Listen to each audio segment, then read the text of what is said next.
Chapter 8:14. He was certain that he had not given the order to kill Yang Qindong. The head eunuch beside him, Ji Ning, who was also the supervisor of the embroidered uniform guard, was also negotiating in the Yang manner. It was impossible for her to make a move against Yang Qindong. If that was the case, then this time, it was not one of his own people who made a move. Since it was not one of his own people who made a move, what did it have to do with him? He would just let them make a fuss. If they really did kill Yang Qindong, it would not be his fault. He would also be able to get rid of a big problem in his heart. Wasn't that a good thing? Zhu Qiyu was only thinking about who would dare to kill Yang Qindong in the capital and make such a big fuss about it. It was at this time that the supervisor eunuch of the Imperial Horse Directorate, Qin Guan, asked for an audience. As soon as he saw the emperor, he knelt on the ground and shouted that the imperial city was in trouble and that he had come to protect the emperor. Qin Guan's sudden action was seen by Zhu Qiyu and was naturally puzzled. He did not understand why there was trouble out of the blue. With an unhappy expression, he asked, Qin Guan, why are you so panicked? Your Majesty, don't you know that danger is descending?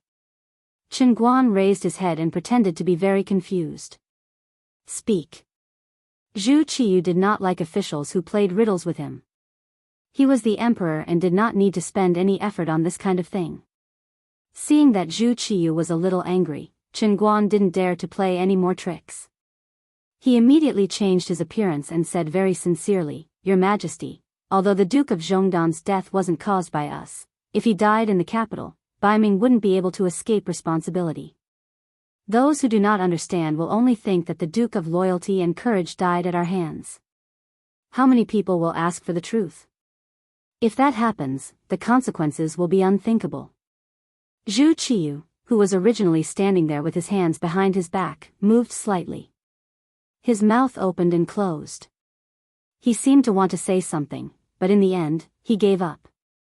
He knew that Qin Guan was right. If the Duke of Loyalty really died in his territory, ignoring everything else, just the fact that he did not save him would cause Northern Ming to suffer. Under his guidance, Bai Ming's army was growing stronger by the day, but this was not the reason why he wanted to fight to the death with the mercenaries. At least for now, the mercenaries were not his enemy. He wanted to first unify the Great Ming and resolve the internal problems before he could turn around and deal with others. This was the need to first settle the internal problems. Zhu Qiyu was thinking, so he did not immediately make a decision.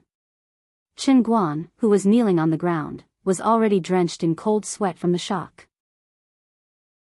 In the palace, there were constant infighting, both open and covert.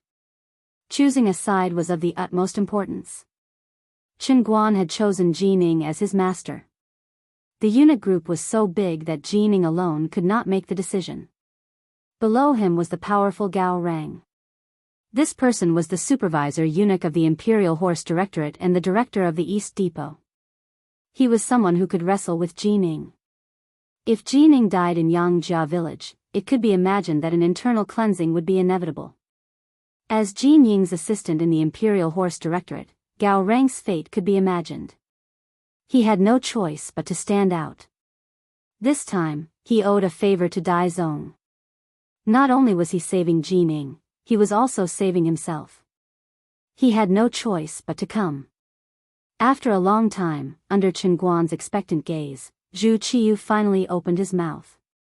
Issue an edict. Zhang Rang is to bring people to the rescue and protect the Duke of Loyalty and Courage's life. Qin Guan's expectant face could not help but reveal a trace of disappointment. However, he knew that this was the emperor's greatest concession. He immediately kowtowed and said, This official obeys. After Qin Guan left, Zhu Qiyu finally turned his head and looked up at the roof of a large hall. He muttered, I have done what I should. Everything will be up to the will of the heavens. The so-called will of the heavens was a trace of unwillingness in Zhu Qiyu's heart. He did not want to miss the opportunity to kill Yang Qindong, but he also did not want to be too obvious. Thus, he handed the matter over to Zhang Rang. He believed that Zhang Rang should understand his intentions. If he had been a step late, perhaps a great danger could have been eliminated. From this, it could be seen that the emperor was wise. He was well aware of the internal strife within the eunuch group. Perhaps this was what he wanted to see, or perhaps he had caused it. After receiving the imperial edict, Gao Rang began to gather the members of the Eastern faction guards. Then, he unhurriedly headed in the direction of the Yongding Gate. At the same time, he also sent people to closely observe the movements in the direction of the Yang Manor so that he could make the best judgment. He watched the battle in the distance. When he saw the black-clothed assassin and the black-clad warrior fighting to the death, and when both sides were injured, Gao Rang's expression did not change. It was as if what was happening in front of him was not a life-and-death duel, but just a child's game. Since the emperor had given this task to him, he naturally understood the meaning behind it. What he needed to do was to wait and see. Unless it was absolutely necessary, he would not casually make a move. Not only that, but he also led the eunuchs of the Eastern faction guards to block the other Baiming soldiers who had rushed here. Not only would he not casually make a move, but he would also not allow others to make a move. However, when news came from the south, Gao Rang's brows furrowed slightly. He knew that things were still out of his expectations. There was finally movement in the direction of the Yang Manor. The spies from the Eastern faction said that they saw cavalry rushing over. Duke of Loyalty and Courage, your luck is not bad. Seemingly sighing softly, Gao Rang turned around and gave the order to dispatch the troops. On the battlefield, Qiu Vi, whose body was half covered in blood, stabbed the military knife in his hand into the chest of another black-clothed man. In exchange, blood spurted out and dyed his black armor red again. However, he did not seem to have heard it. He even frowned. His left hand unconsciously reached deep behind his waist, where the signal gun was. He was already considering whether to fire a blue signal flare. A red signal flare meant that there was a crisis and it was somewhat urgent. However, if a blue signal flare was fired, it would mean a great crisis. Seeing this, no matter what mission one was in charge of, one had to immediately come to the scene and carry out a rescue mission. From what Qiu Vi knew, there were many mercenary brothers in the capital. For example, there was at least a platoon of Cold Vanguard guarding the Yang family bank. Moreover, they had sufficient ammunition all year round.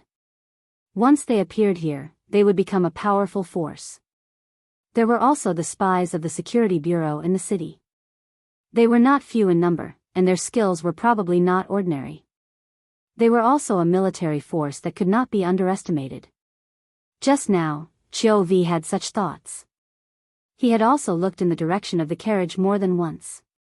However, from start to finish, the sixth young master's figure had never appeared. Without orders, he did not dare to approach and ask for instructions. However, it seemed that the situation had reached the most critical moment. If he did not ask for reinforcements now, he would not have the chance to ask for reinforcements. His eyes were filled with hesitation and struggle, but in the end, for the sake of the sixth young master's safety, Chou Wu made up his mind to fire the bomb for help. But at this moment, a large group of East Faction depot eunuchs charged out of the inner city of the capital. They were all nimble and robust, and the moment they appeared, they rushed over from all directions like locusts. Just as the East Faction depot eunuchs appeared, a group of black-clothed cavalry rushed out from the Yongding Gate. Although there were not many of them, they were exceptionally brave. Each one of them rode on horseback and waved their sharp sabers. They rushed behind the Baiming soldiers. Every time they swung their sabers down, a Baiming soldier's head would fly into the air. It's the second guard squad. Comrades, kill them. Although they were still far away, Qiu Vi could clearly see that they were his brothers from the second guard squad. His face immediately lit up with joy. While he raised the morale of his comrades with a shout, he also felt as if his body was filled with endless strength. He rushed to kill the nearest black-clothed man. Beta Persei had arrived. Yang San had arrived. Dao Shao had also arrived. Behind them, Commander Xiao Feng had also arrived with the main force of the Cold Front. Only the Wolf Fang Special Forces and the Ghost Shadow Sniper team were left in the Yang family village. This time, all of them had come out because they had seen the red signal flare. As the only cavalry team, Beta Persei personally went into battle. He immediately ended the negotiations, took control of Jianghu, and rode over. However, he still encountered 4 sniper attacks along the way. After he consecutively threw the heads of more than a dozen enemies into the air, he finally broke through the obstacles, rushed into the Yongding Gate, and rushed behind the enemy. It was precisely because he knew that Beta Persei and the others had arrived that Gao Rang stopped watching and chose to take the initiative to attack.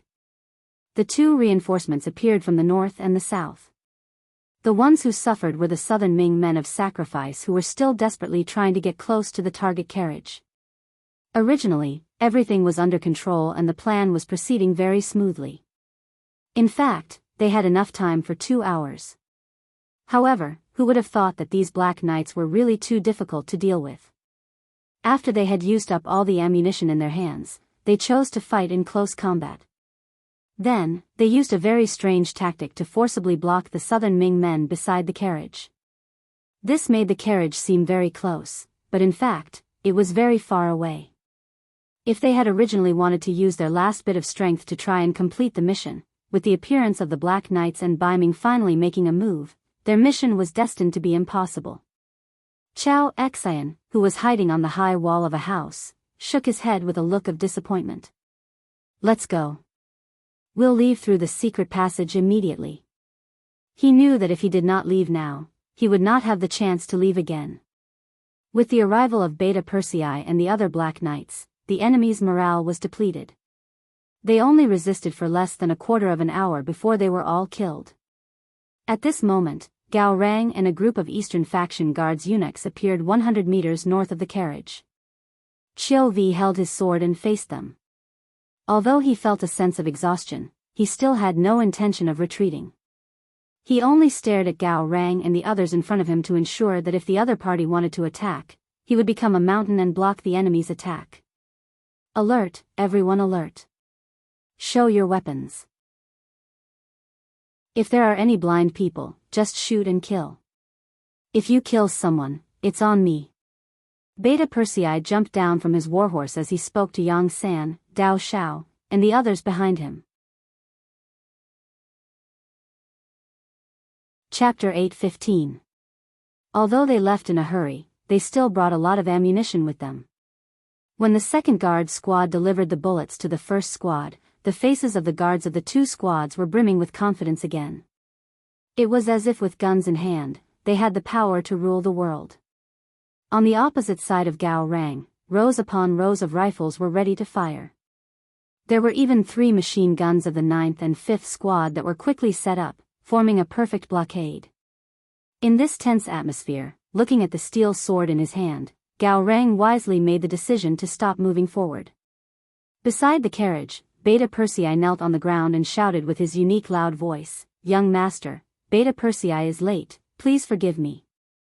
Don't say any more, let's go back to Yangjia village." A slightly weak voice sounded.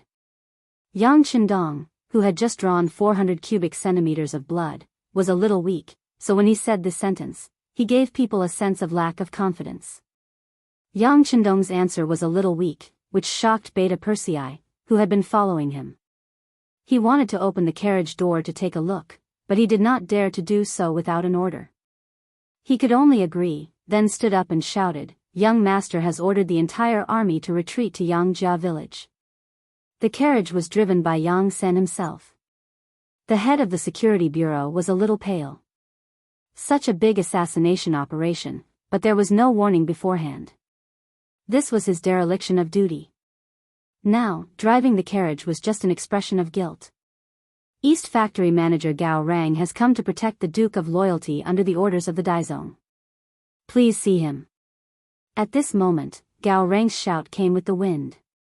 He knew that Yang Qindong would not believe anyone at this time, but he still had to shout out his attitude. Otherwise, Baiming would not be able to get away from this assassination. No one answered Gao Rang's words. Only the cold wind continued to blow, and the enemy's corpses were scattered all over the ground. In this battle, 9 members of the 1st Guard squad died and 18 were injured. The corpses of their dead comrades were naturally carried away, leaving behind the corpses of the southern Ming men of sacrifice. Although they were still far away, the smell of blood could still be smelled. It was as if to say how crazy and cruel the battle just now was. Yang San, steady yourself. As soon as the carriage exited the Yongding gate, Yang Chendong, who was driving the carriage, heard Yang Chendong's voice. He had no choice but to slow down. Fortunately, they were already out of the capital, and Xiao Feng and his cold-edged soldiers could be seen on the sides of the road. The danger had passed, and they were finally safe. After about an hour of steady travel, the luxurious carriage finally entered the Yang clan manor. At the entrance of the manor, 2nd Madam Qiao Yin, 4th Madam Lady Xiang, 7th Sister Yang Duo, and everyone from the Yang Family Academy had already come out to welcome them. They only saw the red signal flare rise into the sky, but they didn't know what exactly happened. The carriage is here. From afar, many people heaved a sigh of relief when they saw the iconic carriage appear under the protection of the Black Knights. Since the carriage was fine, the 6th young master was probably fine as well. But there were also some sharp-eyed people who saw the 9 corpses on the horses, and their expressions turned grave. Who were these Black Knights? They were definitely the strongest force of the mercenaries, or else they wouldn't have been assigned to the 6th young master's side. But even they had lost so many people, so one could easily imagine how intense the battle had been. Yang San drove the carriage to a stop in front of the 2 madams, but before the 2 madams could say anything, Yang Chendong's voice came from within the carriage. Go to the academy's infirmary. Oh. Yang San agreed and smiled apologetically at the 2 madams. Then, the carriage drove away. Unlike before, it wasn't just the Black Knights following them, but also a few other women. The carriage finally stopped in front of the academy's infirmary. Yang San took the initiative to open the carriage door, revealing a very pale Yang Chendong. Yang San's eyes were filled with tears when he saw the wise and mighty 6th young master become like this, and even his green robe was already in tatters. Young master, it's our fault. We didn't foresee this in advance, this matter has nothing to do with you. Yang Chendong reached out and patted Yang San on the shoulder, then jumped off the carriage and said to Beta Persei, you two carry Yang Si down, and remember to be careful. By the way, where is Yuan Heping? After Yang Chendong shouted, a man in his 30s among the academy students immediately responded, Dean, Heping is here. Come here. Seeing Yuan Heping, a smile finally appeared on Yang Chendong's face. This person came from a medical family. Although he was young, he was already quite famous in the middle-aged field. Later, he came to the Yang Chendong Academy and was chosen by the 2nd Dean, Wang Si. He stayed there to learn Western medicine and made rapid progress. He was the person with the best medical results among Yang Chendong's forces. Heping, you also get on the carriage. Yang Si is receiving an infusion. You hold the bottle and be careful. Yang Chendong called Yuan Heping over, patted him on the shoulder, and then walked in the direction of the 2 madams. With Yuan Heping's help, Yang Si was lifted out of the carriage. His body was covered in blood, and as soon as his pale and colorless face appeared, it caused a series of gasps. In the crowd, 4th Madam's personal maid, Xiao Wei, exclaimed and was about to run forward, but she was stopped by Yang Chendong, who was already prepared. Don't be so agitated. Your husband can be saved, but if you go up and cause trouble, then it's not certain. Xiao Wei was Yang Si's wife. Her marriage was personally arranged by Yang Chendong. As a wife, how could she not be moved by her husband's current state? Right now, she just wanted to lie on Yang Si's body and cry. However, since these words were said by the 6th young master, Xiao Wei naturally didn't dare to disobey. She could only retreat to the side with tears in her eyes. Yang Chendong signaled to 4th Madam with his eyes, asking her to take care of Xiao Wei.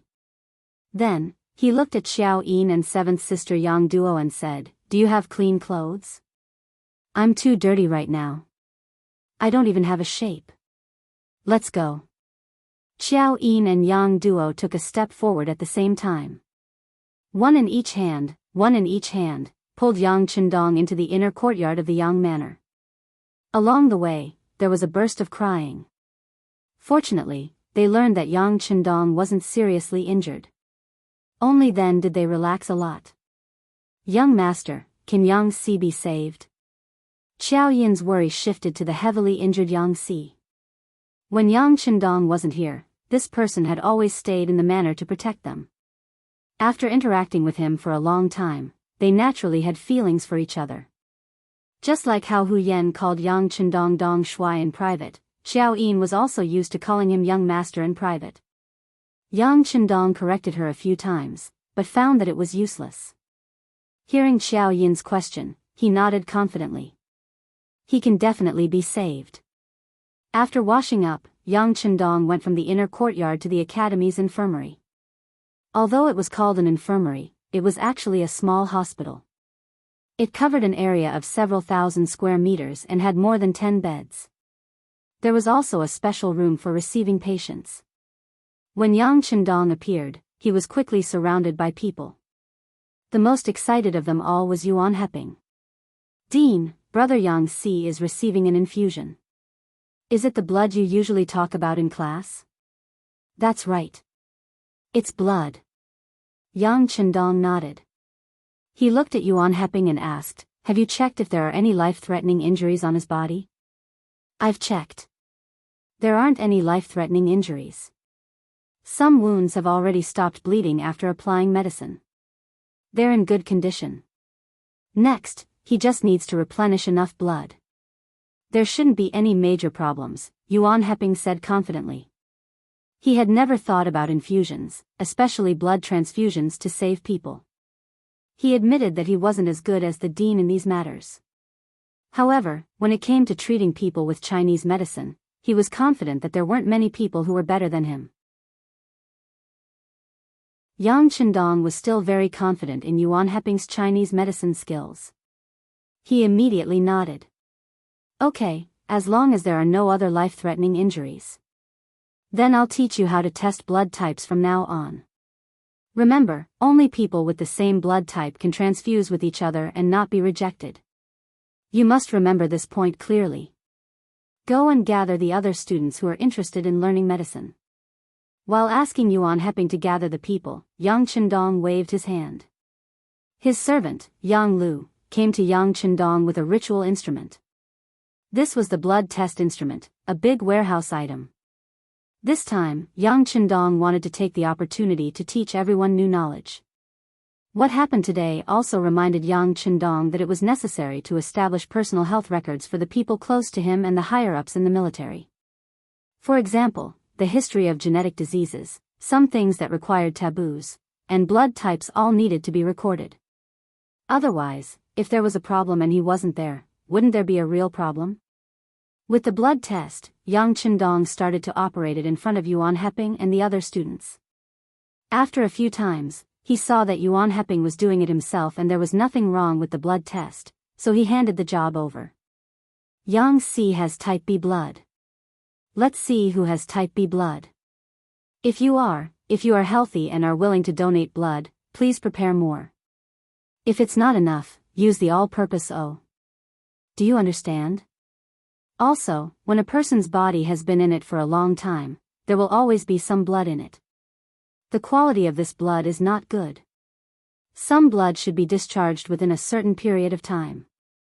It doesn't matter if it's not more than 200 milliliters at a time. On the contrary, it will be beneficial to the human body's metabolism. You must make this clear to everyone. Blood donation can't be forced. For example, I donated 400 milliliters at a time. I can't force it. Yang Chendong had to make these things clear. Otherwise, everyone would misunderstand the blood donation and think that it would harm their bodies. If that was the case, then there would be problems. He had set himself as an example by donating 400 milliliters first. This was a clear example. It should dispel some people's misgivings.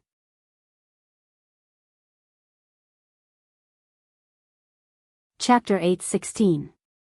Dean, I understand. His face was filled with excitement and emotion. Whether it was the blood test or the blood transfusion to save people, it was like a new window had been opened, allowing Yuan Heping to see a new world. He could even assert that once the blood transfusion to save people worked, who knew how many people would benefit and how many people would be saved from the brink of death. Of course, all of these procedures had to be up to standard. Only when there were no problems would it be considered saving people. Otherwise, it would be harming people. In the ward, Xianxia was lying peacefully. After the fresh blood entered his body, his condition was much better than before. At least, there was more color on his face. This made Xiaowei, who had been accompanying him, extremely excited. When she saw that it was the sixth young master who had entered the ward, she hurriedly stood up in a panic and wanted to kneel on the ground to thank him. Yang Chendong was quick to react. He blocked the kneeling knee and shook his head gently. "Don't thank me.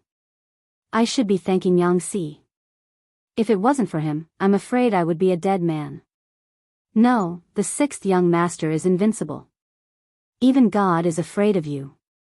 He would never dare to accept you." Xiaowei was shocked when she heard Yang Chendong's words of gratitude. As a servant, shouldn't it be his duty to protect the master? How could he deserve a word of thanks? Yang Chendong did not explain anything. Instead, he carefully observed Xia's condition. When he found that everything had stabilized, he was relieved. After comforting him for a while, he left the ward. Outside, Beta Persei, Yang San, Yang Lu, Qiu Vi, Dao Shao, and the others were all looking at him as if they were looking at a god. They had all seen Xi's injuries, especially Qiu Vi. As the first person besides Yang Chendong to see the injuries, his first thought was that brother Xiangxia was definitely going to die.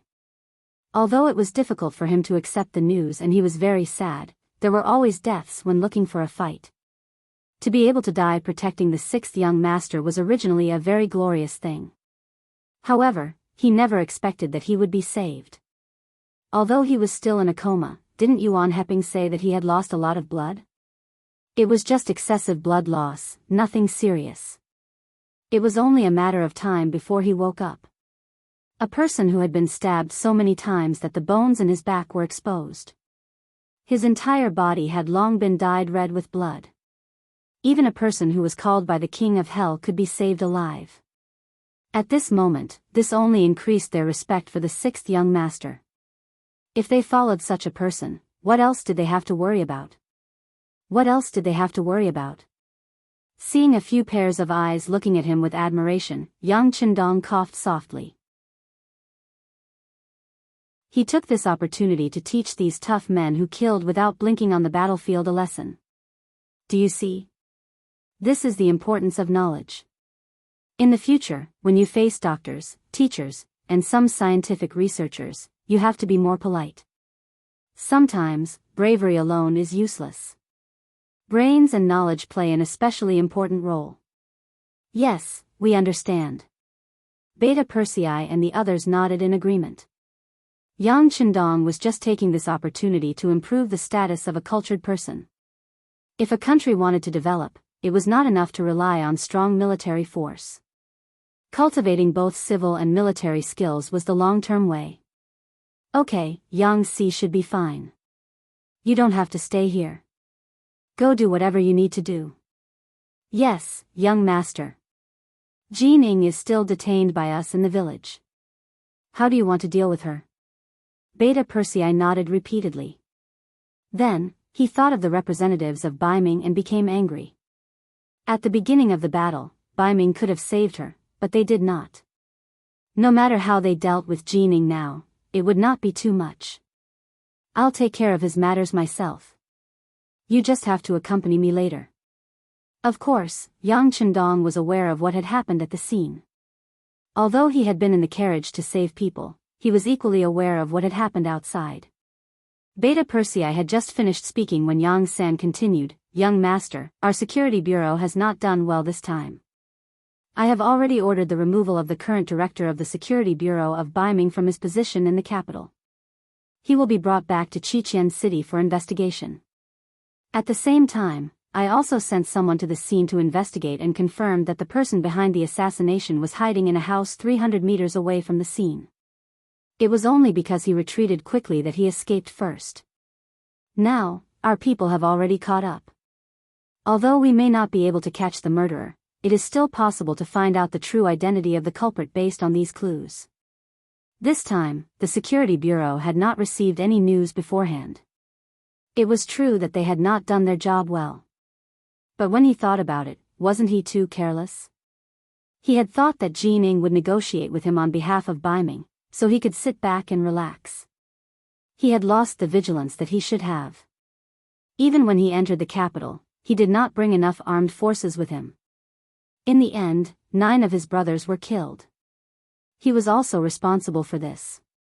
Even if he was responsible, Yang Qindong did not want to blame others. He did not want to do such a thing that was already lenient to others, so after listening to Yang San's report, he waved his hand. I won't ask what the Security Bureau wants to do this time. In short, we must find the real culprit.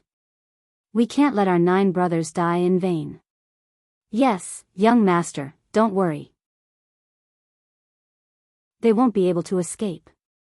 Yang San was grateful that Yang Qindong did not reprimand him, but at the same time, he made up his mind that he would not retreat until he found the real culprit. Even if the Security Bureau had to pay the price, he would accept it. Alright, you guys go do your own things. Qiu V, Dao Xiao, you guys do your job well at the memorial service. I will attend it personally. Beta Persei, let's go. Yang Qindong reached out and patted Captain Qiu V's shoulder, then turned and left. Qiu V and Dao Xiao, who were left behind, were extremely excited. Although the 9 brothers who had died protecting the 6th young master, this was their duty. Compared to the soldiers from other divisions, regiments, and battalions who had to fight for military merits on the battlefield, their treatment was better and their conditions were better. With this, no one would regret their deaths. Instead, it was a kind of glory. Didn't the 6th young master say that he would attend the memorial service personally? This was giving face to his brothers. Based on this, if something similar were to happen in the future, how could he worry that his brothers would not do their best? Qiu V and the others were still feeling emotional and moved when Yang Qindong, accompanied by Beta Persei, arrived at the negotiation room in the academy. When the door was pushed open, they saw Chief Eunuch Jining and Commander Lu Gui of the Brocade Guard with bitter expressions on their faces. As soon as they saw Yang Qindong appear, they immediately stood up. Jin Ying's expression was even more careful, as if he wanted to smile but did not dare to. As the recorder and a woman, Junko did not ride out of the manor with Beta Persei and the others after knowing that a red signal had appeared in the capital. She did not have the qualifications to do so. The only thing she could do was to stay behind and watch the actions of Jining and the others. In order to prevent these people from causing trouble, the captain of the Langia Special Forces, Tai Hu, personally took action. He set up an array in the room and released his aura that had killed countless people. Even Lu Gui did not dare to move, let alone the others. Not long after, Yang Qindong and the others returned to the manor. Junko also ran over to take a look. She saw the pale Yang Qindong and Yang Si, who had lost too much blood and was barely alive. Just when she thought that brother Yang Si was definitely dead, her classmates in the academy sent her news. He had been saved using a very advanced technology called blood transfusion. Food could be transported, weapons and armor could be transported, and when could even the blood of a person be transported? Filled with curiosity, she went to take a look, and then saw a scene that shocked her. Bags of blood were really sent into Yang Si's body through plastic and transparent tubes. He was actually fine. This incident had a great impact on Junko's heart. She, who had been in the Yang family manor for 2 years, naturally knew a little about the strength of the mercenaries. But just the strength of the military was not surprising. Which dynasty didn't have the strongest army in the world in their hands? But what really caught Junko's attention was the knowledge taught in the Yang family's academy. This kind of teaching philosophy was completely different from Confucianism. It involved a wide range of knowledge, which was really an eye-opener for her. Perhaps this was the true reason why the mercenaries were so powerful. In 2 years, she believed that she had learned a lot of knowledge that she did not dare to think about before. But today's blood transfusion greatly stimulated her. Even a person who was bound to die could be saved. What else could the sixth young master not do? If one day, the mercenaries really wanted to become enemies with Japan, what could they use to resist? What could they use to resist? Junko, who had complicated thoughts, focused her gaze on Yang Qindong the moment he pushed the door open. She could not move her gaze away for a long time. Yang Qindong, who was being looked at, did not care. Because the moment he pushed the door open, almost everyone in the room looked at him. Especially Jin Ying's gaze. There was respect, fear, and even a bit of flattery in her eyes. Yes, this popular person by Dai Zong's side was someone that even the ministers wanted to curry favor with. At this moment, when she looked at Yang Qindong, she showed a flattering expression. What happened had not been hidden from him. On the contrary, someone had specially reported it to him. It was because of this that Jining very keenly discovered the problem. In this operation, although Baiming was not the main culprit, they could not shirk their responsibility. The assassins were probably not sent by Emperor Daizong. Otherwise, why would he waste his time negotiating with the mercenaries here? But it was true that they were not the ones who sent the assassins, but they did not take any action to save him. This was too wrong.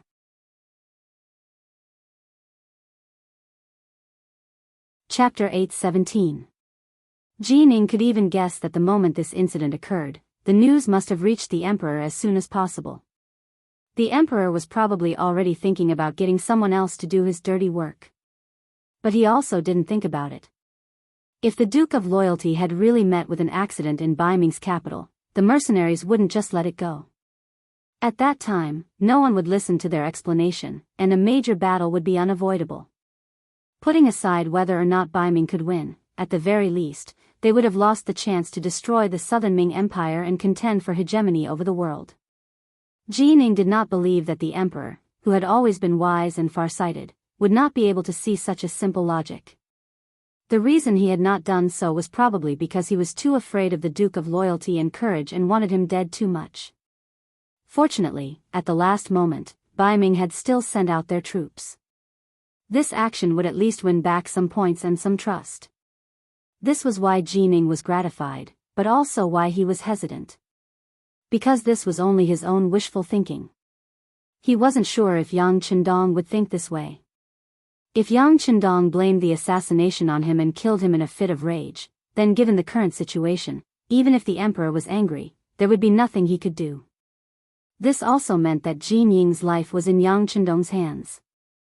How could Jining not be afraid of this man who could decide his life and death with a single word? How could he not curry favor with him? Jining smiled obsequiously. Lu Gui and the others lowered their heads, not daring to meet Yang Qindong's gaze. The atmosphere in the room suddenly quieted down. I am very angry. It was still Yang Qindong who spoke first. He found the chair at the head of the group and sat down. His gaze fell on Jining and Lu Gui as he spoke. Yes, this Gong can understand. Jining also spoke up, Duke of Loyalty and Courage, I can guarantee that this matter is definitely not His Majesty's intention. Otherwise, I wouldn't be here to negotiate with you. As for Dong Chunhua, who started the trouble, she will be severely punished. I can assure you of this. Jining had taken the initiative to throw Dong Chunhua out to express her attitude. She was saying that she had the same attitude as Dong Chunhua on this matter.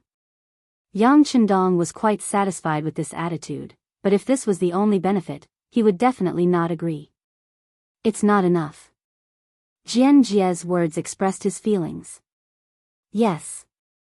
What else should I do? Please tell me, High Duke. As long as I can do it, I will do my best.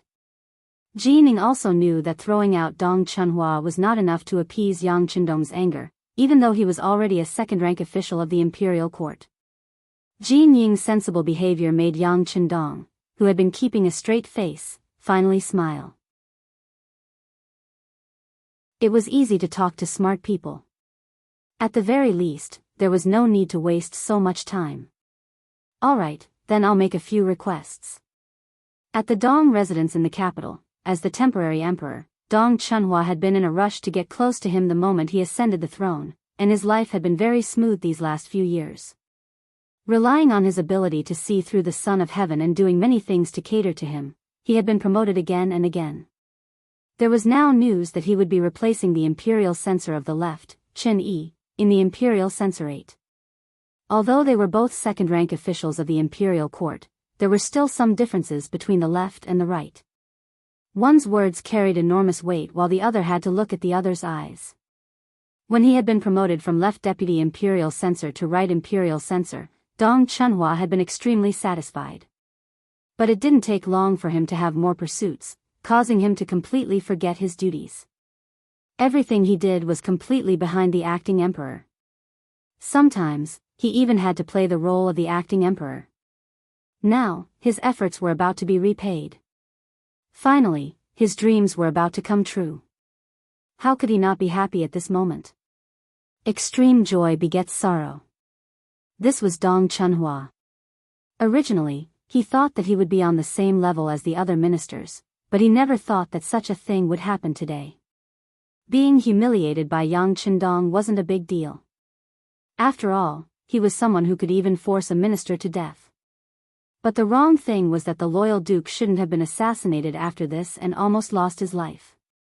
Even if Yang Qindong was dead, Dong Chunhua wouldn't be as scared as he was now. After all, what could a dead person do to him? Besides, once such a thing happened, the temporary emperor would definitely put someone like him in an important position and promote him in order to better stabilize the court. The problem was that the person didn't die. Looking at the cause of the matter, it was because he was poisoned by the food he ate that caused the other party to walk out of the Yang family manor, resulting in the assassination this time. Thinking about it from the beginning to the end, it seemed that he was the root of the disaster. Patting his conscience, Dong Chunhua really didn't know that there would be an assassination. Everything was really a coincidence. But now, would anyone believe what he was saying? After knowing that Yang Qindong was surrounded and killed, Dong Chunhua was completely frightened. Following that, he kept praying in his heart, hoping that the assassins would succeed. When the housekeeper who was sent to inquire about the news came back and said that the loyal duke seemed to be injured, but it wasn't a big problem, he plopped back on the chair. He knew that this time, he was really finished. Yang Qindong didn't die, and his appearance was too coincidental. There was no way to explain this matter, and presumably, no one would be willing to listen to his explanation. Even the temporary emperor wouldn't see him. Otherwise, wouldn't it mean that this matter was related to the emperor? Knowing that no one could save him, Dong Chunhua leaned on the chair like a stall. When the sky was already dark, suddenly, there was a huge commotion outside the residence. A group of embroidered uniform guards rushed into the residence like wolves and tigers. The person in the lead was the commander of the embroidered uniform guards, Lu Gui. Last time, a group of embroidered uniform guards also rushed into the Hu residence, but the leader was only a Baihu called Tong Lai. Now that Lu Gui had appeared, it was obvious that there was no turning back. Lu Gui flashed the driver's license in his hand, then he looked at the flustered Dong Chunhua and said, "Master Dong, you are suspected of being involved in the murder of an important official. You are suspected of colluding with a foreign country. Now, please come with us." Since the charges had been laid out, Dong Chunhua naturally wouldn't admit it. He hurriedly shook his head and said, "No. It must be a misunderstanding. Everything is a misunderstanding. I want to see the emperor. I want to see the emperor." Dong Chunhua was still making a final struggle, but Lu Gui wouldn't give him such a chance. His eyes were cold as he shook his head. "Master Dong, you should save these words for the imperial edict and the cold torture instruments. Come, take him away." Dong Chunhua had been taken away. It could be foreseen that such a big thing had happened, almost taking the lives of Jining and the commander of the brocade guards. In addition, Dai Zong also had to take an evasive attitude. His future was already set in stone, and he would die without a doubt. At the same time, in the Yang Manor, the 9 members of the first guard who had died in battle were undergoing a solemn memorial service. Yang Qindong personally attended, his expression solemn. 2 years ago, he had dealt with the Minister of Justice, Yu Shiyue. 2 years later, another second-rank official was also arrested because he had offended the Duke of Loyalty. Once this matter was out, Yang Chendong's reputation was once again expanded. It also caused more people to fear the Duke from the bottom of their hearts. Not long after this incident, the imperial edict eunuch in the palace went to the Hu residence and announced a series of appointments. He appointed Hu Zhangning as a member of the embroidered uniform guards, secondary 3rd rank. Hu Zhangning was originally a guardian, 5th rank, the right commander of the 5 cities military department, and the general guarding the Yongding Gate. This was the request that Yang Chendong had made to Jining. With this assassination attempt, he had made it clear that he did not trust the Baiming army. Only his own father-in-law could be trusted. In order to repair the relationship between the two sides, Jining expressed his agreement. However, this appointment still had to be reported to the emperor for the final decision. Now that the appointment had been announced, it was a sign that Zhu Qiyu was conceding. Yang Chendong was even more gratified. With these official positions and titles, if anything happened in the capital, the Hu clan would have the power to protect itself. There was no need to worry too much.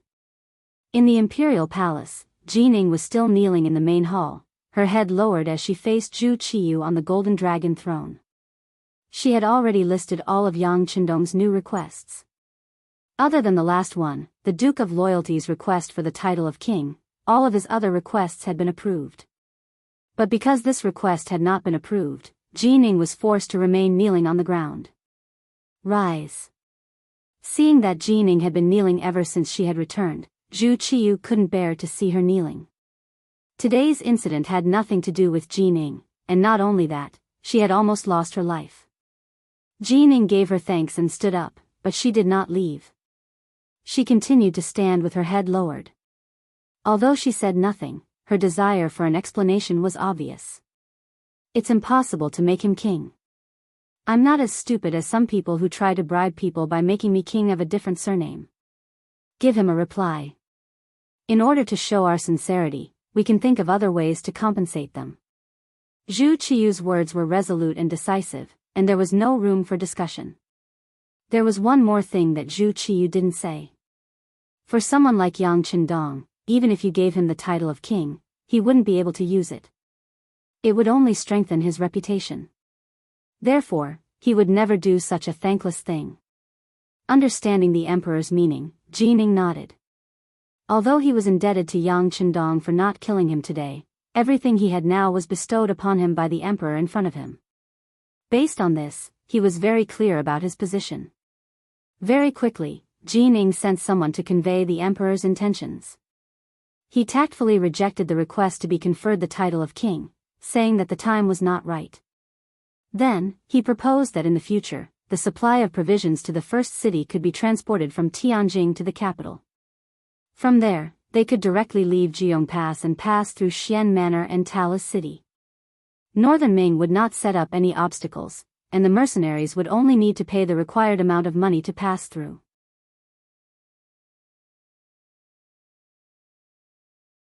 Chapter 8:18.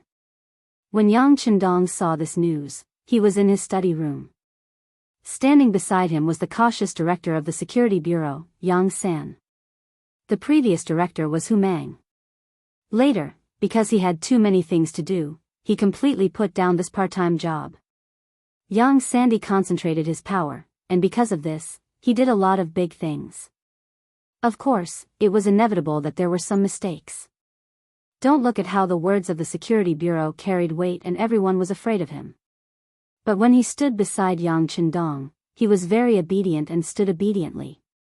Unless the 6th young master asked, he didn't dare to say a word. Tell me. Yang Chendong asked casually as he threw the booklet Jining had sent onto the table. He leaned back in his chair and asked casually. There was only Yang San in the room. Of course, this question was asked to him. The director of the security bureau didn't answer immediately. He first thought about it before replying. At present, this is a very beneficial thing for both sides. We lack things and they lack money. This can be considered a win-win situation. Yang Chendong nodded gently. At present, this is the case. We should also seize this opportunity to transport more things from Qiqian City to the origin city. If one day, the two sides have a falling out, we won't have to worry about the problem of food. Of course, the Security Bureau must pay attention to this matter and closely monitor the movements of all sides in the capital. Once there is a change in the situation, immediately make countermeasures and preparations. Yes. Yang San nodded heavily. By the way, what do you plan to do over there? Yang Chendong's chin moved slightly toward the south. After the Security Bureau used a lot of manpower and material resources, a telegram soon came from the capital of the Southern Ming Dynasty. Although there was not enough evidence to prove it, various clues had pointed to Chao Yan, the adopted son of the chief eunuch, Chao Jixiang. Yang San just reported this matter to the sixth young master. Young master, we have come up with a few plans to deal with the Southern Ming Empire's ministers. There is also a plan to deal with Chao Jixiang himself. This subordinate thinks that we can give it a try. Yang San carefully probed. As Yang Xia's power continued to expand, he found that he couldn't understand his young master anymore. Yang Chendong's mouth twitched slightly after hearing this. Give him a taste of his own medicine? It seems feasible, but the success rate is too low. They will definitely be more careful. If we do this, not only will we not be able to kill them, but the strength of the Security Bureau's elites will also be damaged. It's not appropriate. Listening to Yang Chendong's concern for the Security Bureau, Yang San said gratefully, "Thank you, young master, for your concern, but are we going to do nothing?" That's not a bad suggestion. Yang Chendong suddenly laughed. Yang San was stunned when he heard this. He just said it casually, but why did the sixth young master take it seriously? Yang Chendong seemed to see the hesitation on Yang San's face. He chuckled and said, "Sometimes, the greatest deterrent effect is to raise your hand but not drop it." Yang San quickly nodded in relief after hearing this sentence. I understand. Young master wants to hang a knife over their heads, but not drop it. Let them live in fear and anxiety every day. That's right. Yang Chendong finally laughed.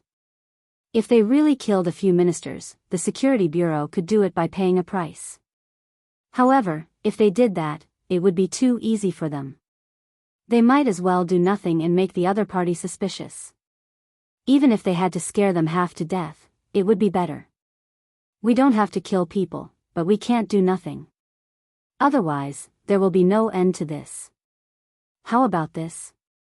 Send a telegram to my fourth brother and tell him to raise the prices of all the merchants from the Southern Ming Empire by 5% as a warning. The smile on Yang Chendong's face faded, replaced by a trace of anger under his calm expression.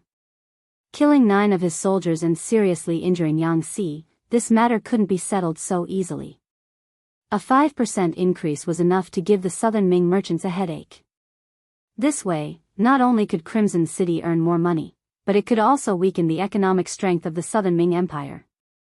It could be considered killing 2 birds with 1 stone. When Yang San heard the 5% increase in the price of goods, his heart couldn't help but tighten. This was a good thing, but wouldn't Lord Yang Si's safety be worried? However, before he could ask the question in his heart, Yang Chendong had already replied, "Don't worry, nothing will happen to my fourth brother. After all, the other party did something wrong this time, so they won't bother about this matter. Other than obediently admitting their mistakes, they have no other choice. If they really have the guts to make a move on my fourth brother, then all of their business channels into the Southern Ming Empire will be cut off. At that time, the ones crying will only be themselves. If they did something wrong, they had to be prepared to accept the punishment. If they continued to make mistakes, then they would be seeking death." Yang Chendong could see this point. Presumably, Emperor Yingzong of the Southern Ming Empire and the ministers under him could also see it clearly. Right now, the Southern Ming Empire wasn't peaceful and its territory was shrinking. With Min Zhuangwang and the others eyeing the southwest covetously, if they were smart, they wouldn't provoke him. Otherwise, it would be equivalent to forcing the mercenaries to join hands with Zhu Huizhen. In the new year of 1453 AD, Yang Chendong spent the new year in the Yang family manor. Even though an assassination had just happened, the manor had already made preparations, so the New Year's atmosphere was still very lively. A party that had been prepared for a long time diluted the previous assassination and made many people smile again. 9 days later, on the 9th day of the first month of the new year, Yang Chendong and his group left the Yang family manor and went from the outskirts of the capital to the Jianghu Pass. Along with them were the 200 teachers and students of the Yang family academy, as well as the 2 madams and 7th sister Yang duo. It could be said that after leaving, the Yang family manor was basically empty.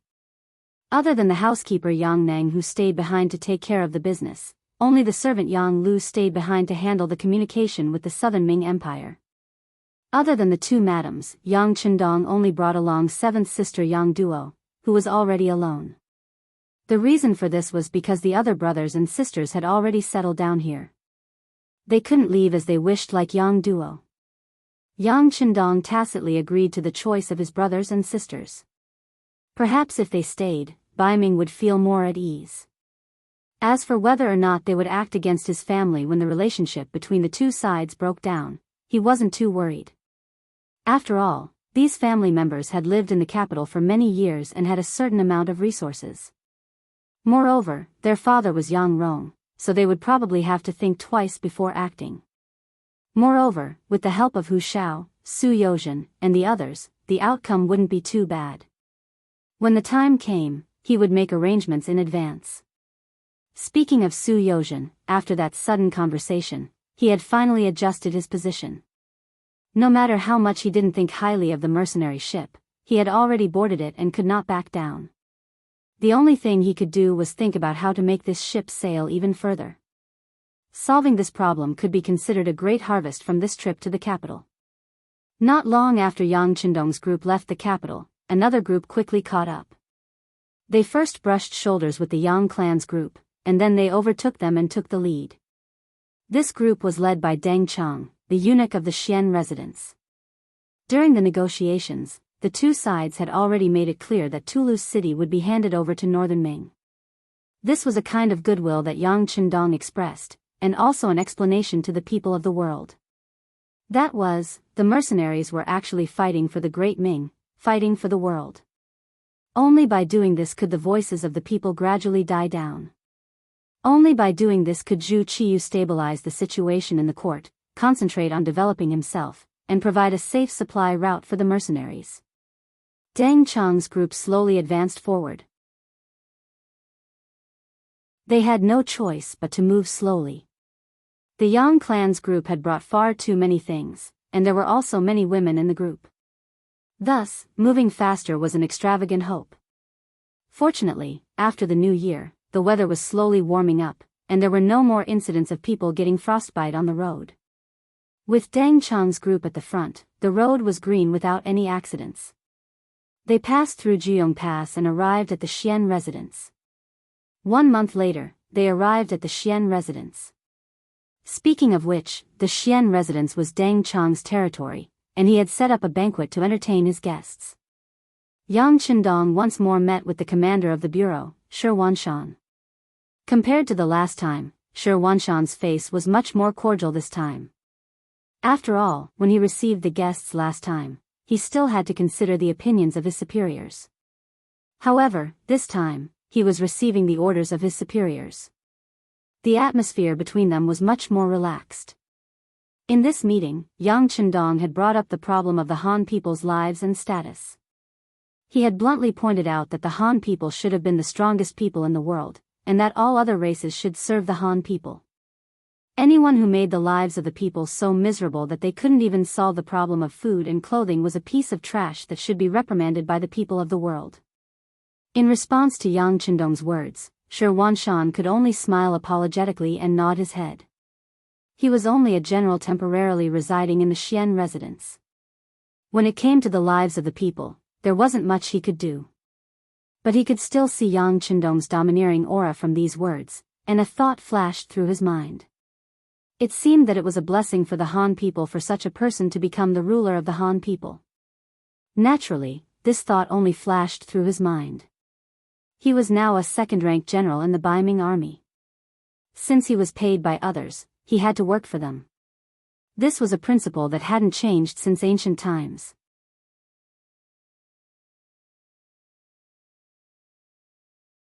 Chapter 8:19. In Xian City, Yang Chendong only stayed for 2 days before leaving. Deng Chong and Shi Wanshan followed everyone to Talis City. In this city, Lu Zhua of the 2nd Reinforced Cavalry Regiment was waiting. When they saw Yang Chendong riding the white dragon horse in front of the team from afar, they excitedly greeted him. When they were still far away, they dismounted and saluted to show their respect and longing. Yang Chendong first returned a military salute, then looked at Shi Wanshan and Deng Chong and said, "Let me introduce you too. This is Lu Zhua, the commander of the 2nd Reinforced Mercenary Regiment. He is a fierce general. Greetings, Commander Lu." Deng Chong and Shi Wanshan said with admiration. Lu Zhua naturally cupped his fist in return. After the two sides met, Yang Chendong said, "All right, this is Talis City. I'll hand it over to you now. In the future, the provisions our mercenaries need will be delivered through here. When the time comes, I hope the two of you can make things convenient for us. Don't make everyone unhappy. It wouldn't be good if we fought." Yang Chendong still had a smile on his face as he spoke, but when he reached the end, his expression had already become a little more serious. It was as if he was a completely different person. Shi Wanshan and Deng Chong were shocked when they heard these words, but they didn't show it on their faces. They just smiled and said, "No, no, we are all one family, one family." "That's good. Even if you can see your friend off for 1,000 miles, there will always be a farewell. Let's part here." Yang Chendong laughed and squeezed the white dragon horse's belly with his legs. Immediately, the group of people passed through the deserted Talis City and went straight to Xianxia City. Seeing Yang Chendong and the 2nd Reinforced Cavalry Regiment under the protection of Xiao Feng's Cold Vanguard Regiment and the 2nd Reinforced Cavalry Regiment, Shi Wanshan looked at their backs and said with emotion, "Eunuch Deng, don't you think this is letting the tiger return to the mountain?" Silence. Deng Chong said nervously as if someone had stepped on his tail. He looked around and when he saw that no one was paying attention to them, he said softly, "General Shi, there are some things that we can't decide. We only need to complete the tasks assigned by the Imperial Court." Okay. Shi Wanshan pretended to be terrified and nodded repeatedly, but in his heart, he was certain of the statement just now. Although he had only met Yang Chendong twice, he had a feeling that Yang Chendong was extraordinary. If he was not restrained, once he became powerful, he would turn into a dragon as soon as he encountered the wind and clouds. As for Yang Chendong, he didn't know how Wanchur Mountain would evaluate him. Even if he knew, he wouldn't care. Instead, he was curious that it was Lu Zhua who came to greet him instead of Tiger's Mane. The telegram that he was coming back had been sent a few days ago. By right, Tiger's Mane should have come to welcome him personally. Could it be that there was a problem in the first city? With confusion, Yang Chendong asked Commander Lu Zhua who came to greet him. Yes. Lu Zhua nodded without hiding anything. In front of Yang Chendong, he didn't dare to lie. Not long after the new year, there was a sudden movement in the northwest. The Mongol army of the Gobi Desert suddenly sent troops to attack Wandu. The general guarding the city, Mu Ren, was defeated and retreated with his troops. Since then, that place became the territory of the Gobi Desert Mongol army. But that place was too close to our first city. It was only more than 200 miles away. Under the rapid movement of the cavalry, it would soon threaten our safety. Commander Tiger was worried that there would be problems in the future, so he took advantage of the fact that the other party had not yet gained a firm foothold and deployed troops to attack there. There was really no time to come to Talis City to pick up the 6th young master, so he arranged for me to come with the 2nd Cavalry Regiment. Take down Wandu? Yang Chendong listened to Lu Zhua's introduction and nodded first. If this was the case, Wandu would absolutely not be allowed to be touched by others. As the saying goes, how could one allow others to sleep beside one's bed? But the problem came again. Even if everyone understood this problem, what did the Gobi Desert Mongol army think?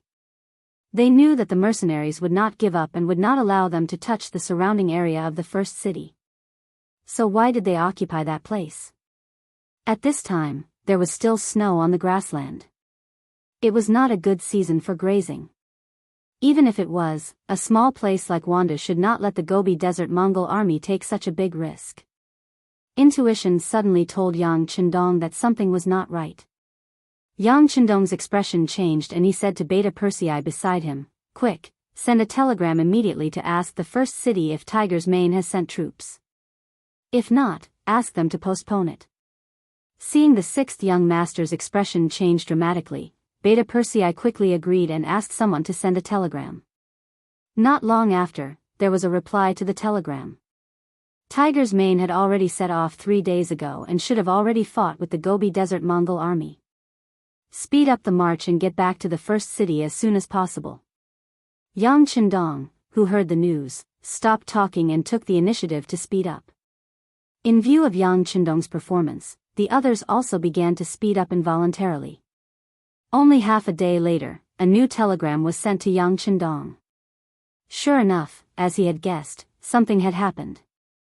In the telegram, it said that the city of Wanda was a trap.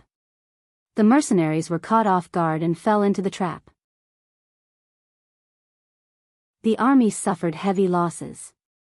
In the end, the Tatar cavalry led by Su He fought desperately to open up a bloody path. Now they had fled back to the first city and the pursuers were close to the first city. There was a long list of losses at the bottom of the telegram. Looking at the introduction above, the independent division lost 4 battalions and more than half of the Tatar cavalry regiment lost more than 1,500 people. Of the 3 newly formed regiments of new recruits, 2 of them had lost around 4,000 men. The most miserable one was the cavalry regiment, which had a total of 3,200 men. In the end, less than 500 managed to escape. Among them, the commander of the 2nd Battalion, Gao Danhua, had died in battle, while the commander of the 1st Battalion, Deng Yu, had been seriously injured. Looking at the bloody numbers on the telegram, the mercenaries lost 10,000 people in this battle and countless people were injured. Yang Chendong's face was terrifyingly gloomy at this moment. After 6 to 7 breaths, he suddenly raised his head and said fiercely, "Reinforce the 2nd Cavalry Regiment. Leave 2 battalions to escort the madams back to the first city. The remaining battalion will pull the wooden carriage and bring Commander Xiao Feng's Cold Vanguard Regiment to the first city with me." 10,000 people were killed in the battle and countless people were injured. This was the largest number of casualties since the mercenaries were established.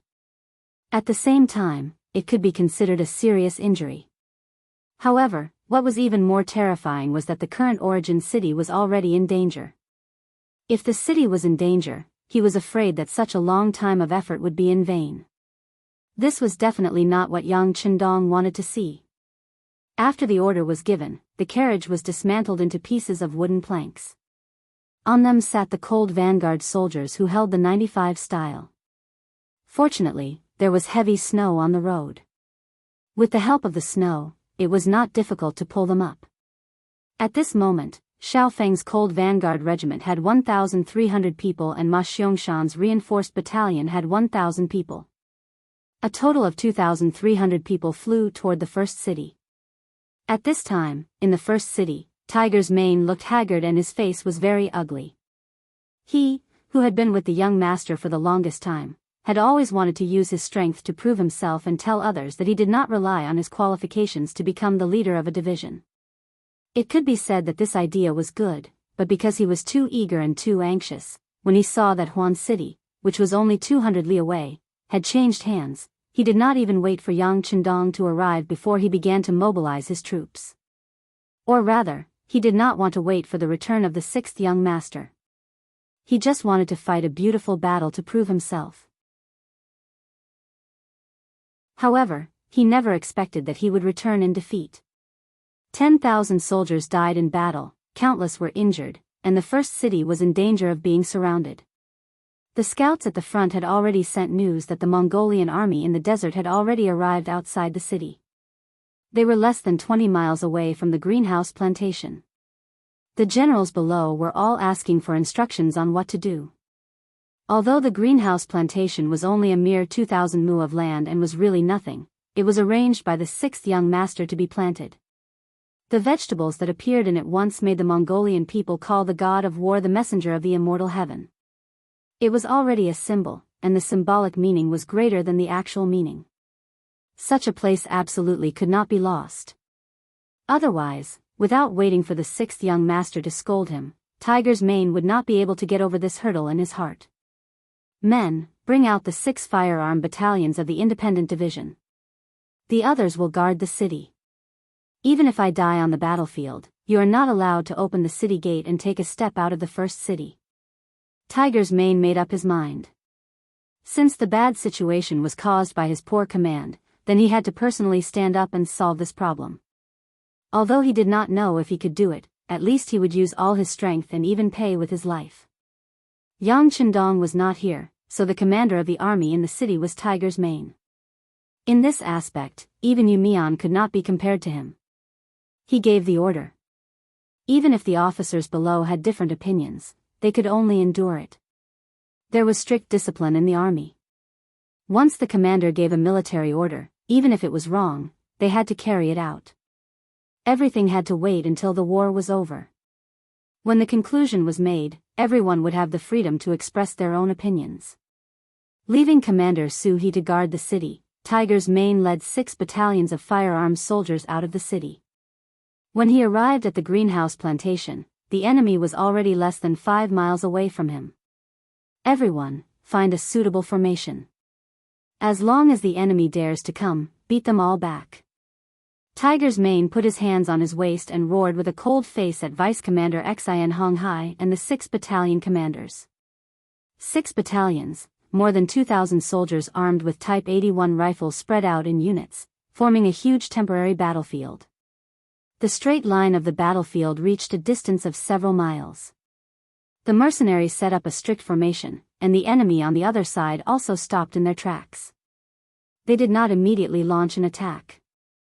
Instead, they set up camp, buried pots and cooked rice, and put on an unhurried appearance.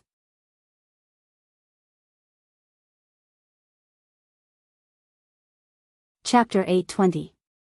In the temporary tent, Swade sat at the head of the table. As the main commander of this battle and the one who had sent the most troops, he had the right to sit in this position. However, the people sitting on the left and right of the Khan were even more surprising. Speaking of which, they were Yang Chendong's old friends, Aga Dorji and Fan Yuhai. Needless to say, Agar Dorji's 50,000 cavalry had been defeated at the hands of Yang Chendong, and even his son, Hararuaku, had been lost. If General Su He had not stepped in at the critical moment, he and his son would not have been able to escape. However, when they were completely safe and no one could threaten them, when the father and son were finally reunited, not only were they not grateful to Su He, they even scolded him for being disloyal after drinking. This strange father and son even blamed Su He for their defeat, believing that it was because he was greedy and afraid of death that he did not fulfill his responsibilities, which led to the final defeat.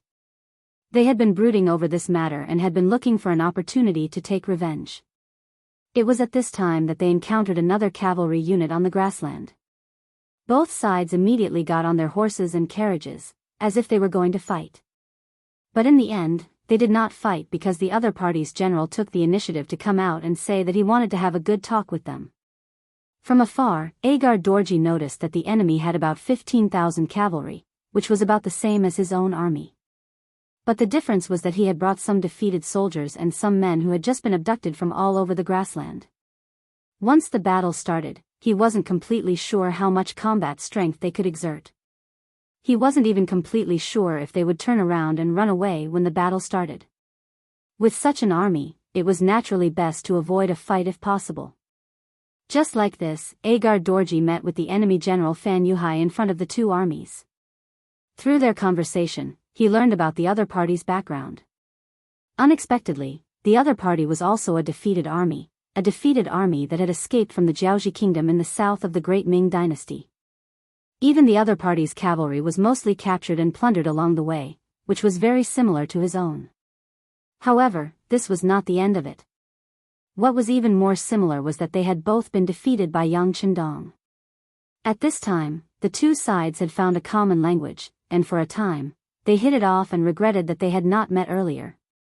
What was even more rare was that this general called Fan Yuhai took the initiative to lower his status, stating that as long as they could defeat Yang Chendong's mercenaries, he was willing to respect Agar Dorji, which made the latter very happy. Originally, he thought that he had lost his main army, and he did not know how long it would take for him to rise again. Who would have thought that an opportunity appeared so soon? Overjoyed, he immediately agreed, and the two sides became allies, with Agar Dorji as the leader. Fan Yuhai was a famous general in Jianghu, and had even brought a lot of trouble to Yang Chendong. However, because this person was very good at seeing the big picture, every time the situation was dangerous, he would always be the first to escape, which made Yang Chendong unable to catch him several times. After several exchanges, Fan Yuhai could also see that he was really not Yang Chendong's opponent. Although he was a proud person and usually did not put others in his eyes, he had to admit in his heart that whether it was the grasp of the battlefield or the fighting strength of the army, he was indeed inferior to Yang Chendong. Fan Yuhai could not help but feel like he was born in the east. Then, he made an important decision, and that was to leave the south and go to the north. He heard that the grasslands there were fertile and very suitable for raising horses. Moreover, the people there were more martial spirit because of the climate and environment. In his eyes, these conditions were undoubtedly very tempting. With his ability and wisdom, it should not be a problem for him to carve out a piece of the world and create the strongest cavalry in the world. With these thoughts in mind, Fan Yuhai set off. After passing through dense forests and mountains, they finally arrived at the grassland after suffering countless hardships. However, he soon realized that there was a huge difference between what he had heard and the actual situation. Who said that grasslands had to be fertile? Most of the places he saw were deserts, and the degree of desolation shocked him several times. It was said that the south was a barren land, but in Fan Yuhai's eyes, it was far inferior to this boundless desert. However, since he had already made his choice, Fan Yuhai certainly wouldn't turn back. He could only make up his mind and continue to walk forward. Along the way, he also encountered some small tribes. Of course, he would snatch whatever he could and take whatever he could. This allowed him to expand his original 5,000 elite soldiers to the current 15,000. The army grew stronger and finally walked out of the desert and into the grasslands. Then, he met Agar Dorji and learned more about this place. Fan Yuhai, who had always been known for his forbearance and intelligence, immediately decided to form an alliance with him and even respect him. He did not make such a decision because he was sincerely submitting to him. Instead, he wanted to use this opportunity to inquire about more things and understand more about the situation in this place. How could Agar Dorji know about this? Fan Yuhai being so obedient and tactful made him happy. At the same time, he answered almost all of Fan Yuhai's questions and explained the situation of this grassland without much effort. Fan Yuhai kept a smile on his face, but only the heavens knew how shocked he was in his heart. He lamented his bad luck to meet Yang Chendong here, and at the same time, he also lamented the speed at which Yang Chendong developed. Of course, there was also a voice in his heart that told him that this was his chance to turn the tables. Generally speaking, Fan Yuhai wanted to turn the tables not only because he had been defeated time and time again by Yang Chendong, but also because he wanted to get back at Yang Chendong. It was also because he realized that the forces here were intertwined with each other and were mainly cavalry. This way, they could greatly suppress the power of the muskets. Wasn't this an environment that could greatly reduce the strength of both sides exactly what he wanted? With the idea of turning the tables, Fan Yuhai began to think. He proposed the idea of allying with the Mongol tribes of the Gobi Desert to deal with the mercenaries together. At first, Agar Dorji did not agree with this idea. First, their relationship was not good. Back then, he had wanted to snatch Sud Khan's daughter to be his daughter-in-law. Second, his strength was not as good as Sud Khan's, and if they formed an alliance, it would be difficult for him to take the lead. This was something that Agar Dorji, who was used to having his entire army move at a single command, could not accept. Who was Fan Yuhai? He was the best at reading people's minds. He quickly found Agar Dorji's concerns and said that no matter who the alliance was, he was willing to respect them. At the same time, he also said that he was willing to persuade Sud Khan. Once they succeeded, they would join forces to attack the mercenaries. If they won, it would be easy to share the benefits. If they lost, it would be fine. Once the opportunity was right, they could swallow the Mongol tribes of the desert. There was a large amount of land there, and countless horses and sheep. It was enough for them to rise from the ashes. After some persuasion, Agar Dorji saw hope again and finally agreed. Fan Yuhai also followed the direction that Agar Dorji pointed to. After entering the Mongol tribes of the desert, he quickly convinced Sud Khan. It was also easy to find an excuse. He directly said that the strength of the mercenaries was a threat to the existence of all the grassland tribes. In addition, he allowed Agadorji's tribe to continue to grow, so he might as well call them over to watch over them. If there was a chance, he could directly devour the cavalry under his command. This was also a way to strengthen himself. After some consideration, Sud Khan agreed to this decision. Just as Fan Yuhai said, he did not want to see the mercenaries grow stronger and become a threat to himself. He also wanted to swallow Agar Dorji's tribe completely. In the end, he agreed. At this point, the alliance of the three forces was quickly formed under Fan Yuhai's guidance. The next step was to choose the location of the battle. After some investigation, Wandu was the most suitable place. The battle that Fan Yuhai had planned was about to begin. As expected, Tiger's Mane was tricked and was heavily injured. The myth of the mercenaries being invincible was broken. In the tent, Sud Khan was sitting in the main seat, his face full of joy. In the Battle of Wanda City, he had beheaded 10,000 enemies and injured countless enemies. This was the humiliation of his previous 2 defeats. On the battlefield, they had obtained countless horses and sabers.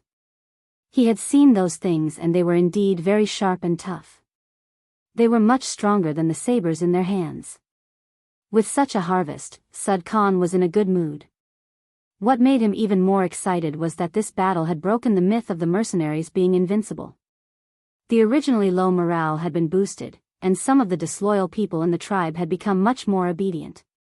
All of this was thanks to Fan Yuhai, who was sitting on the right. At this moment, he looked at Fan Yuhai with eyes full of admiration, so much so that an idea popped up in his mind. In order to rope this person in, could he keep him by his side through marriage? Fan Yuhai was 38 years old. From this point of view, he was older than Tuoya and could even barely be her father. However, since it was a marriage, he naturally would not consider such a problem. In order to deepen the relationship between the two sides, there were many cases in history of old men over 60 years old marrying teenage girls. As long as he could achieve his goal, this was not a problem. Sud Khan looked at Fan Yuhai fervently, and his voice became much warmer. General Fan, in your opinion, what should we do next? Do you even need to ask? Of course, we'll just fight. Halajuo, who was standing behind Agar Dorji, did not wait for others to say anything and took the initiative to speak.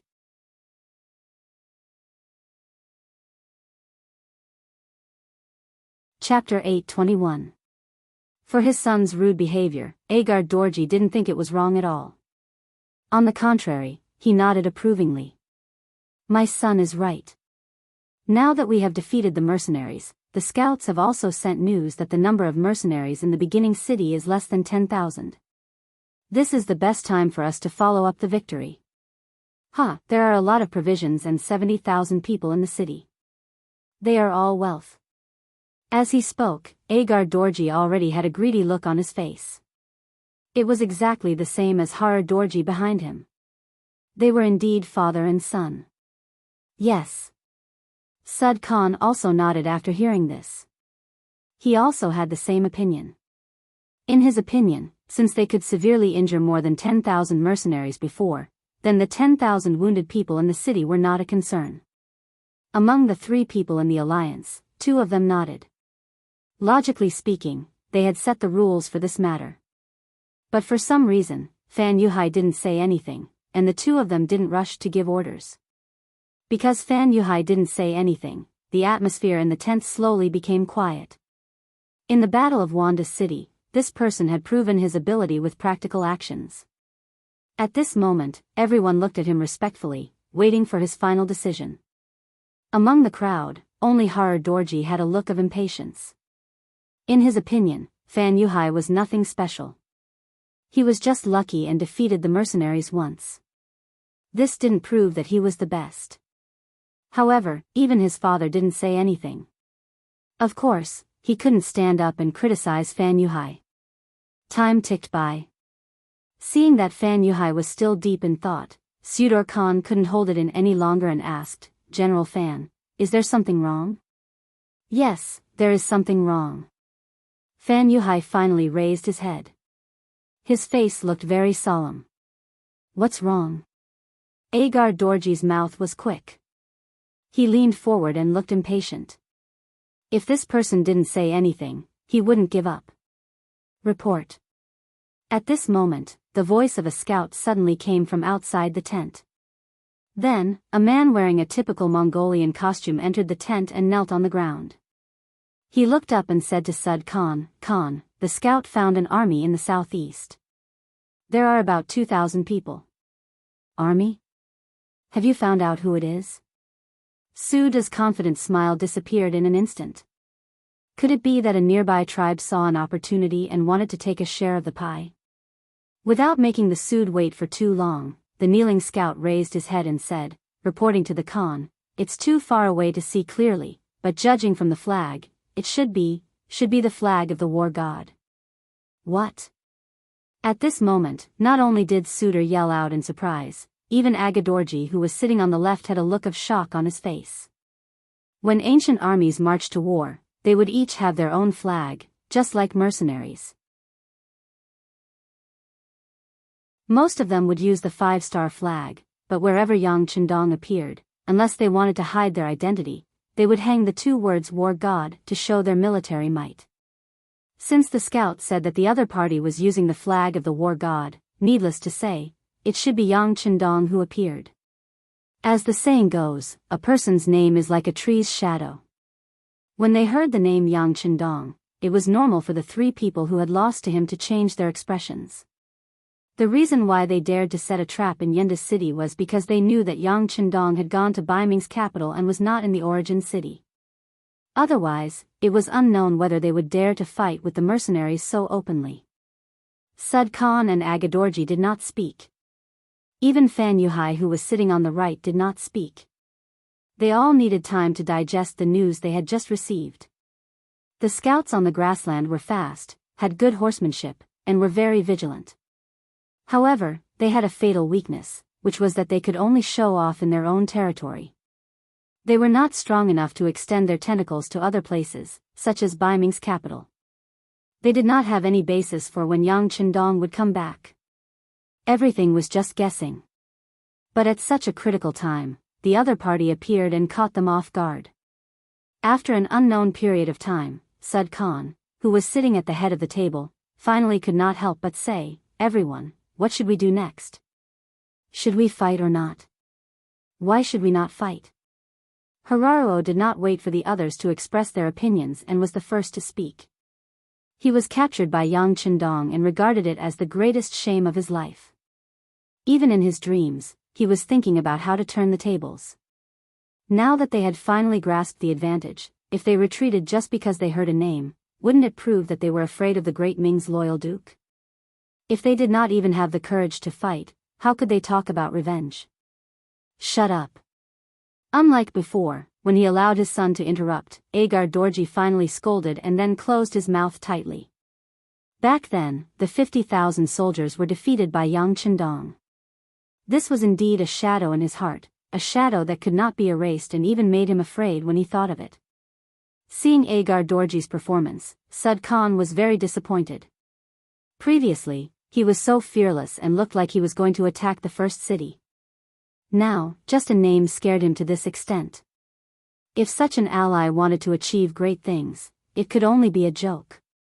Since he didn't have much hope for Agar Dorj, Suede could only look at Fan Yuhai.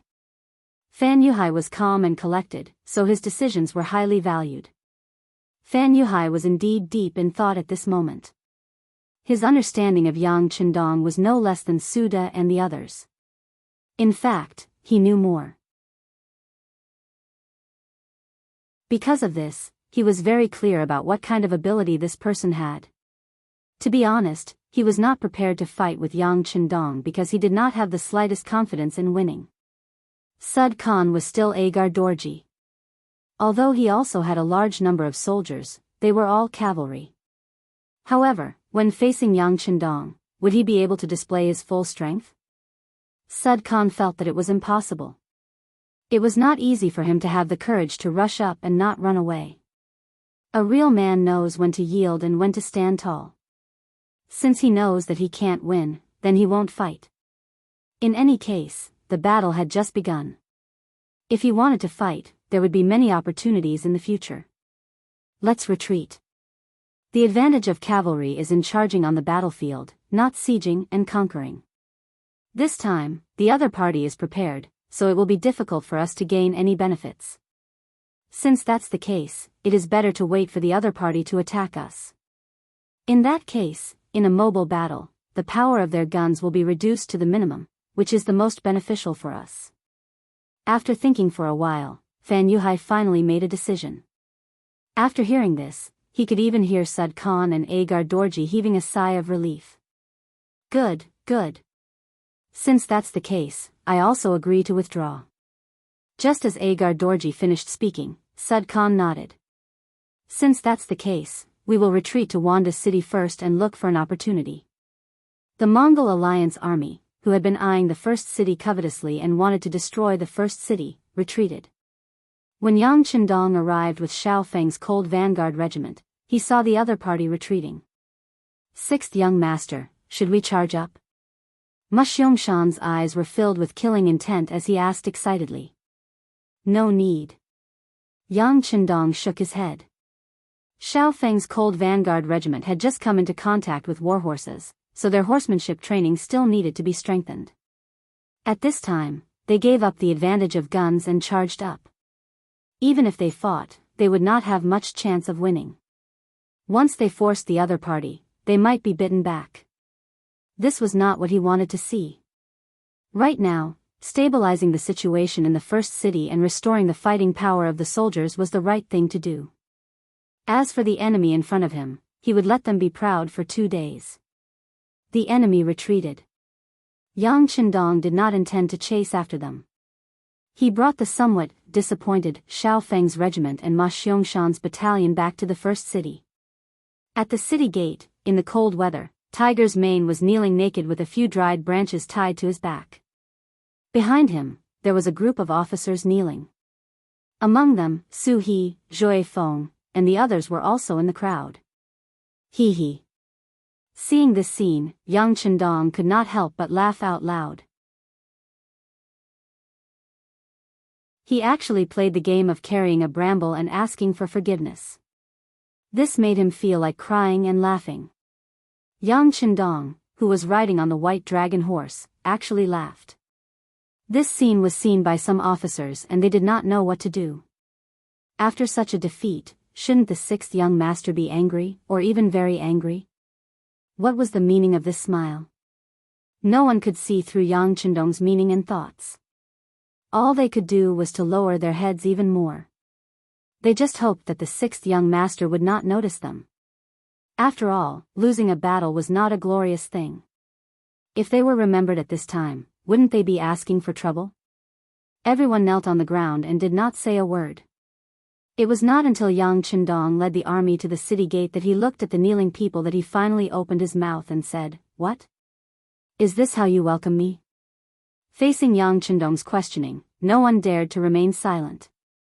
Especially Tiger's Mane, who had the highest military position. He was the first to raise his head and said with a pained expression, "Young master, we did something wrong. Please punish me." All right, all right. Victory and defeat are common in war. After all, we didn't lose the city. Everyone, get up. Yang Chendong had a smile on his face. There was no trace of anger. This extremely abnormal scene made many of the officers who were originally worried feel much more at ease. That's right. This time, they had lost the battle, but everyone had put in a lot of effort. They could only blame the enemy for being too cunning.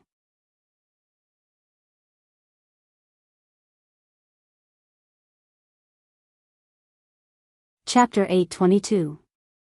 Under Yang Chendong's signal, Beta Persei also found a military coat and put it on Tiger's mane.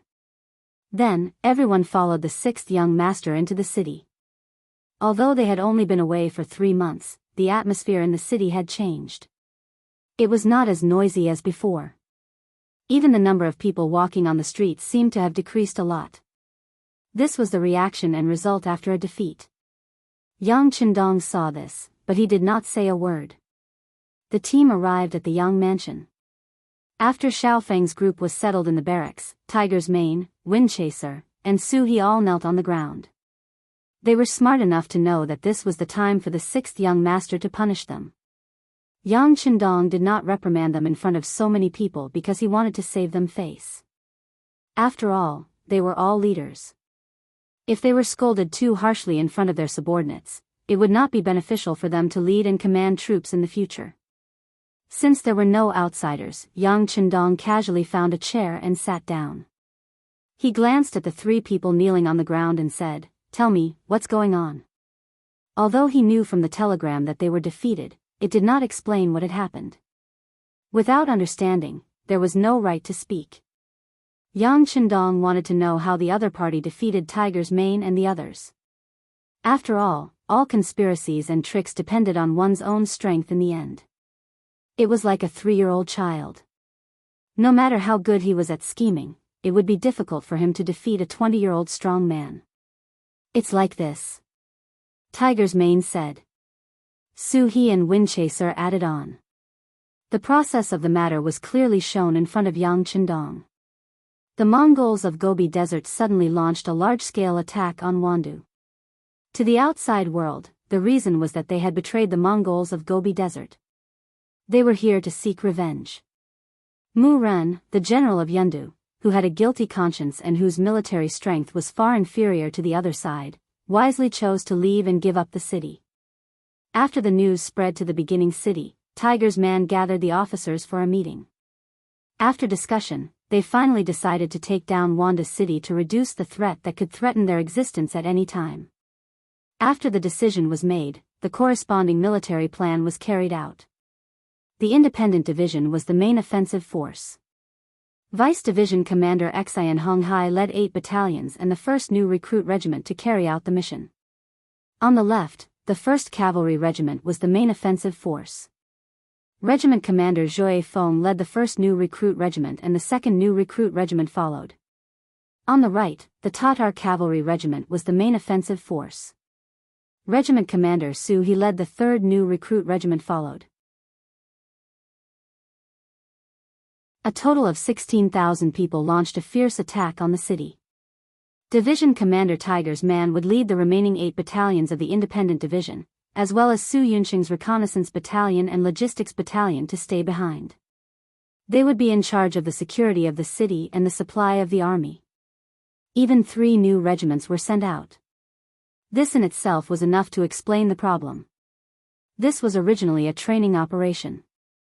It was to bring the new recruits to experience the atmosphere of the battlefield, so that they could adapt to this environment faster and better. It was just a Wanda city. Facing the Mongol troops of the Gobi Desert who had been defeated by them again and again, no one put them in their eyes. And the facts also proved that it didn't take long to take down Wanda city. The army just charged and scared the enemy away and occupied the city. And all the changes began to happen from this moment. Just as the army occupied Wanda city and was cheering for victory, suddenly, one explosion after another sounded in the city, followed by flames that soared high into the sky. The unprepared mercenaries were hit head-on. The explosion and flames devoured their lives and disrupted their battle formation. After the event, the number of soldiers who were burned to death by the explosion was close to 5,000. Other than that, there were at least 2,000 soldiers who were injured or burned. The chaos didn't end there. After the explosion and flames, countless Mongol cavalry appeared from all around Wanda city. They fired their bows and charged forward like a tornado in the desert. Without any preparation, the soldiers didn't know their generals, and the generals didn't know their soldiers. In the chaotic battlefield, facing the sudden appearance of the Mongol cavalry, the mercenaries panicked. On the battlefield, there was a one-sided situation, and a one-sided massacre had begun. At this point, Tiger's Mane raised his head and looked at the silent Yang Qindong and said, "The generals are still very brave." Many of the soldiers who were burned took the initiative to take up the role of providing cover. For example, Gao Danhua, the 2nd Battalion commander of the 1st Cavalry Reinforced Regiment, was in the sea of flames. More than 40% of his body was burned, but he still raised his sword and led the soldiers to charge at the enemy. In the end, he died on the battlefield. In this battle, we lost 10,000 soldiers and more than 4,000 were injured. Young master, it's all my fault. I made a mistake in my command. Please punish me. At the end of his speech, Tiger's Mane knocked his head on the ground again and again. Soon, his forehead started to bleed, drop by drop. Enough. In the dull hall, Yang Qindong's roar finally came out. You are not sorry to me, but to the soldiers who died on the battlefield. Do you know how many families their deaths brought pain that can't be erased for a lifetime? With this roar, Tiger's Mane didn't dare to make a sound. He just lowered his head and cried. Wind-chasing Wolf and Su He, who were kneeling on the side, also looked very gloomy. This time, Hu Mang, who was the commander of the army, was mainly responsible. But as his deputy, he didn't stop it and didn't find the problem. He was also guilty. The room became quiet again. After Yang Qindong shouted, his chest kept rising and falling. It was obvious that he was really angry. Beta Persei saw all of this and was also very worried. He stepped forward and whispered, "Young master, take care of your body. It's bad for your body to be angry." Sigh. Yang Qindong sighed and then waved his hand. Forget it. This time, you are indeed responsible. But where did the fire come from? How did the Mongolian tribe in the north set you on fire? This is the main reason. Let me ask you, have you found out the reason? Ah. No. No. Tiger's Mane raised his head again, but the shame on his face was even heavier. This result seemed to be within Yang Qindong's expectations. He could also understand. After losing to such an extent, everyone was only thinking about how to defend the city. How could they have time to think about other things? He didn't say anything about it and just summed up this defeat. The 3 of you are senior officers. Each of you will be recorded with a major demerit and your salary will be deducted for a year. If you commit the same mistake again, you will be removed from the military. Do you have any objections? No. Tiger's Mane and the other 2 couldn't help but tremble when they heard this. That was a major demerit. This was a very serious warning. According to the rules, if they committed the same mistake again within a year, they would have no chance to be in the military. However, compared to the soldiers who died, this result was not so hard to accept. Alright, I'll say it again. There is no such thing as a permanent victory in war. Since we lost today, we need to learn from our experience and not make the same mistake again. Now, let's think about how to raise the morale of the soldiers. Just now, you said that everyone's performance in the battle was not bad. Do you have any examples? Yang Qindong had already punished them. The dead could not be brought back to life. He had to continue his career. He couldn't just stop because of a defeat. Yes, there is. Tiger's Mane raised his head and immediately reported what he heard and understood. A new idea began to form in Yang Qindong's mind with these reports.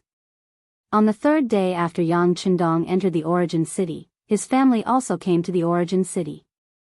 Before they came, they had heard a lot about this city, but everything was just in their imagination. However, when they really entered this place, all kinds of exclamations naturally came out from their mouths. The origin city was naturally much worse than the capital of Baiming. It was even a little worse than the old city like Xian Mansion. However, after walking through the snow and seeing the vast white grassland, it was very difficult to see such a big city here. After only 2 days, the number of people on the streets of the city had begun to increase. The messenger of longevity heaven had returned. The god of war had returned. This was like a shot in the arm for everyone, allowing the people in the city to see hope again. If Yang Qindong's return was a kind of spiritual stimulation, then the compensation for the soldier's death that was distributed to the people in the past 2 days was real. They could see and feel the benefits. Under Yang Qindong's order, the treasury in the city was opened. More than half of the accumulated money was taken out to pay the families and relatives of the soldiers who died in the battle. When the real money was openly sent to the families of the Mongolian people by the mercenaries, the shock naturally appeared. The Mongolians were said to be a race on horseback because they had been in contact with the idea of the weak being prey to the strong since they were young. They paid attention to the strong being respected. The strong enjoyed everything and got everything. As for the weak, or even the dead, no matter how powerful they were when they were alive, they were just a pile of white grain after death. Just like Genghis Khan, he lived at the bottom for several years after his father's death. The strong enjoyed everything, and the dead turned into ashes. This seemed to have become an iron law on the grassland. But now, Yang Qindong had broken all the rules. The families of the dead soldiers received generous compensation in gold and silver. Although this couldn't bring the dead back to life, and couldn't make some people forget the joy of losing their loved ones, it was still better than not receiving anything. Especially when they received a lot. The dead soldiers each received at least 50 taels of compensation. Those who were officers would receive even more.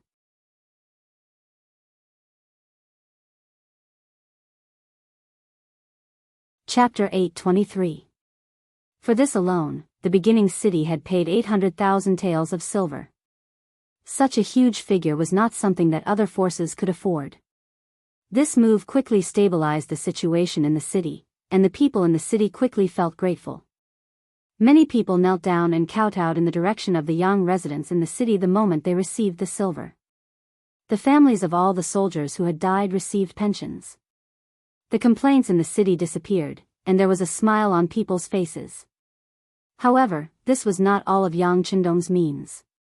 Next, he announced that the award ceremony for the soldiers who had made meritorious contributions would be held in 3 days. At that time, the soldiers who had made meritorious contributions in this battle would be promoted in official positions and actual material rewards. As soon as the news came out, the people in the city were in an uproar. Didn't they lose the battle? How could there be rewards? It seemed that the scale was not small. What on earth was going on? Those who couldn't figure it out began to look forward to the so-called award ceremony that would be held 3 days later. Scattering gold and silver was Yang Qindong's contingency measure after he returned to the beginning city. Money might not be able to buy sincerity, but it could stabilize people's hearts and stimulate them. If it was supplemented by great benefits, it would definitely have an unimaginable effect. During these 3 days, Yang Qindong did not accompany his wives. He only instructed the teachers and students of the Yang Family Academy to walk around the city and take a look. He spent all his time on stabilizing the morale of the army. For example, he went to patrol the barracks, chatted with the soldiers to understand their psychological thoughts and movements, went to the hospital to visit the soldiers who were injured because of the battle, went to the homes of the people to comfort the families of the martyrs who had died, and so on. These actions allowed Yang Qindong to quickly gain the morale of the army and the public. The uneasiness in the city because of the defeat was almost suppressed by him alone. In the blink of an eye, the 3rd day arrived. Early in the morning, the largest square in the beginning city was surging with people. Under the strict protection of the army, the award ceremony began. Just like before, the 2 carriages of shining silver tails were pushed to the center of the square. Yang Qindong once again put on his commander's uniform and walked up to the podium. Under the watchful eyes of the crowd, names were read out one by one from his mouth. The young Mongolian men in brand new military uniforms stepped onto the podium and personally received the war hero medals from Yang Qindong, Tiger's Mane, Beta Persei, Xiaofeng, Windchaser, Luzhua, Suhi, and Xian Honghai. They also received the military rank that only military officers could wear. They also received the heavy silver tray that made them bend down. In front of Yang Chendong, the young Mongolian man, Ba Tu, stood. In this battle, he joined the battle as a recruit. In the raging fire, he was not only not afraid, but also fought bravely with the cavalry of Mabe. He killed 2 enemies and rescued the injured battalion commander of the 1st Battalion, Deng Yu, at the critical moment. It could be said that he was one of the few people who performed very well on the battlefield. When Batu's deeds were reported to Yang Chendong, he felt that there was something to be done in this matter. Finally, under his support and decision, he became a typical example among the recruits and stood on the podium of the award ceremony. Yang Chendong personally hung a 2nd-level war hero medal on his chest. At the same time, he also gave him a 2nd lieutenant's military rank with 1 bar and 500 taels of silver as a substantial reward. Holding the tray in his hand, Batu's face was red, and his face was full of smiles. Do well, I am optimistic about you. Like many leaders in later generations, Yang Chendong patted Batu's shoulder to encourage him. It was these 7 words that made Batu extremely excited. Until he walked past Yang Chendong and came to the podium that was equipped with loudspeakers and batteries, his face was still red and excited. Hello everyone. My name is Batu, I am a native Mongolian. I grew up in a happy family. My father, mother, and sister accompanied me as I grew up. At that time, the sky was so blue and the water was so fertile.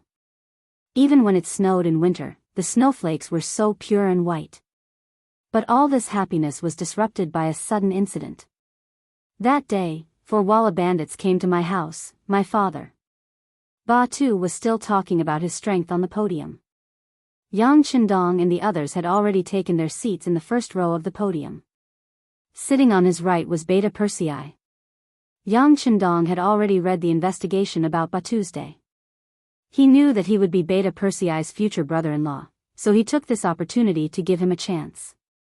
Now, it seemed that this person's performance was not bad. Seeing Beta Persei looking at him, Yang Chendong said softly, "Not bad, he did very well. Thank you, young master, for your praise and for giving him this opportunity." Beta Persei was also very excited. Then he looked at Batu, who was still on the podium, with a gratified expression. Although he and Kikij spent 2 days and 2 nights teaching him, it was undeniable that what he said was the truth, and it was also the most infectious for other Mongolians with similar experiences. To be able to achieve this effect, everything was enough. Beta Persei was not the only one who spoke. 2 other Mongolian soldiers who had made contributions in this battle also spoke. Their experiences were different, but the goal of the topic was the same. It was about the benefits of joining the mercenary army, and how their lives had changed after joining the army, and what kind of tempering their lives had been through. Hearing this, the people in the city who came to participate in this award ceremony were either excited, or had tears in their eyes, or, this was a successful conference. After all the processes were completed, the last item of the conference was announced by Tiger's man. Just before the end of the conference, he announced the recruitment of new soldiers in the city, and it immediately received strong support from the people who attended the conference. Previously, Yang Chendong did not advocate the recruitment of soldiers because the resources in the city were limited. It was very expensive to raise an army, not to mention that the treatment of the mercenary army was so good. But in this battle, the losses were too great, so there were a lot of vacancies. Thus, there was a need to recruit soldiers. At the same time, this was also a way to tie everyone's interests together. Think about it, when every family had a mercenary recruit, wouldn't everyone's safety be tied together? It was really a case of, if one's glory is glory, then one's glory is glory, and if one's loss is also loss. A total of 1 to 200,000 taels of silver had been spent, and dozens of soldiers had been promoted to platoon leaders and deputy platoon leaders. This was the best example. Under the double temptation of money and glory, the new recruits' registration area in the city was immediately overcrowded. In the 4 months that Yang Chendong was not around, the total population of the beginning city had increased from the original 50,000 people to nearly 70,000 people. Among them, there were a total of 15,000 young men. However, it was still very easy to recruit 6,000 new soldiers from these people. As for the other sources of soldiers that were lacking, they would have to think about the logistics team. The logistics team was not only responsible for managing logistics. There were two very special units. One was the construction team, and the other was the prisoner camp. Their population alone had exceeded 10,000 people.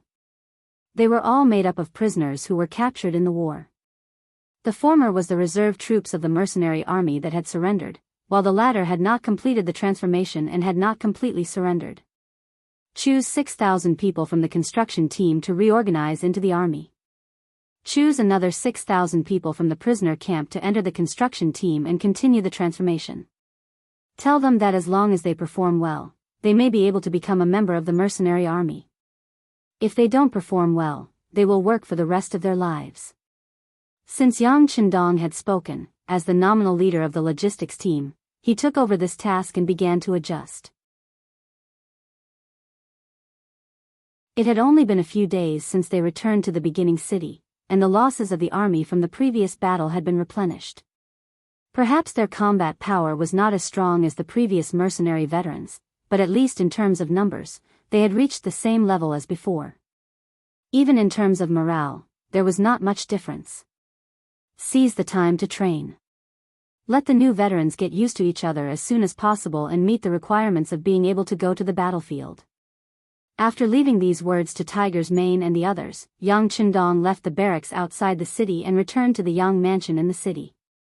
In the Yang Mansion, the director of the beginning City Security Bureau, Feng Liang, and the captain of the Langia Special Forces, Tai Hu, had been waiting here for a long time. As soon as they saw Yang Qindong coming back, the aura of the two people who were originally straight changed.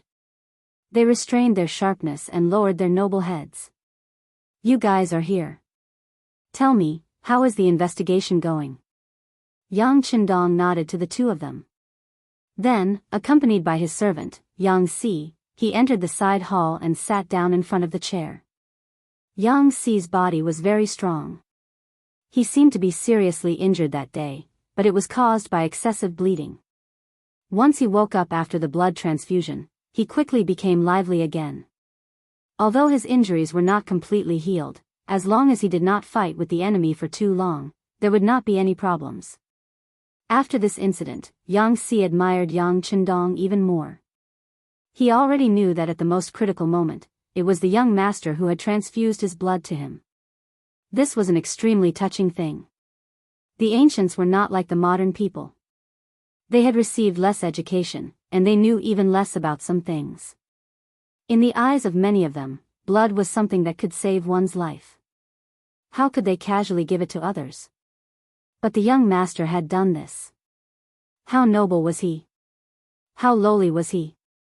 Was it worth it for the young master to do this? He still remembered that after waking up, Yang Si was in so much pain that he wanted to die. He thought that it was his fault that the young master had transfused his blood to him. Later on, the doctor, Yuan Heping, explained a lot of things to him, and said that human blood could be produced by themselves. As long as he did not bleed excessively, he could slowly recover. But from then on, he became even more loyal to Yang Qindong.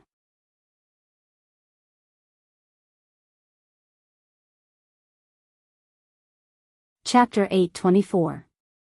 Yang Si stood beside Yang Qindong, less than 2 meters away.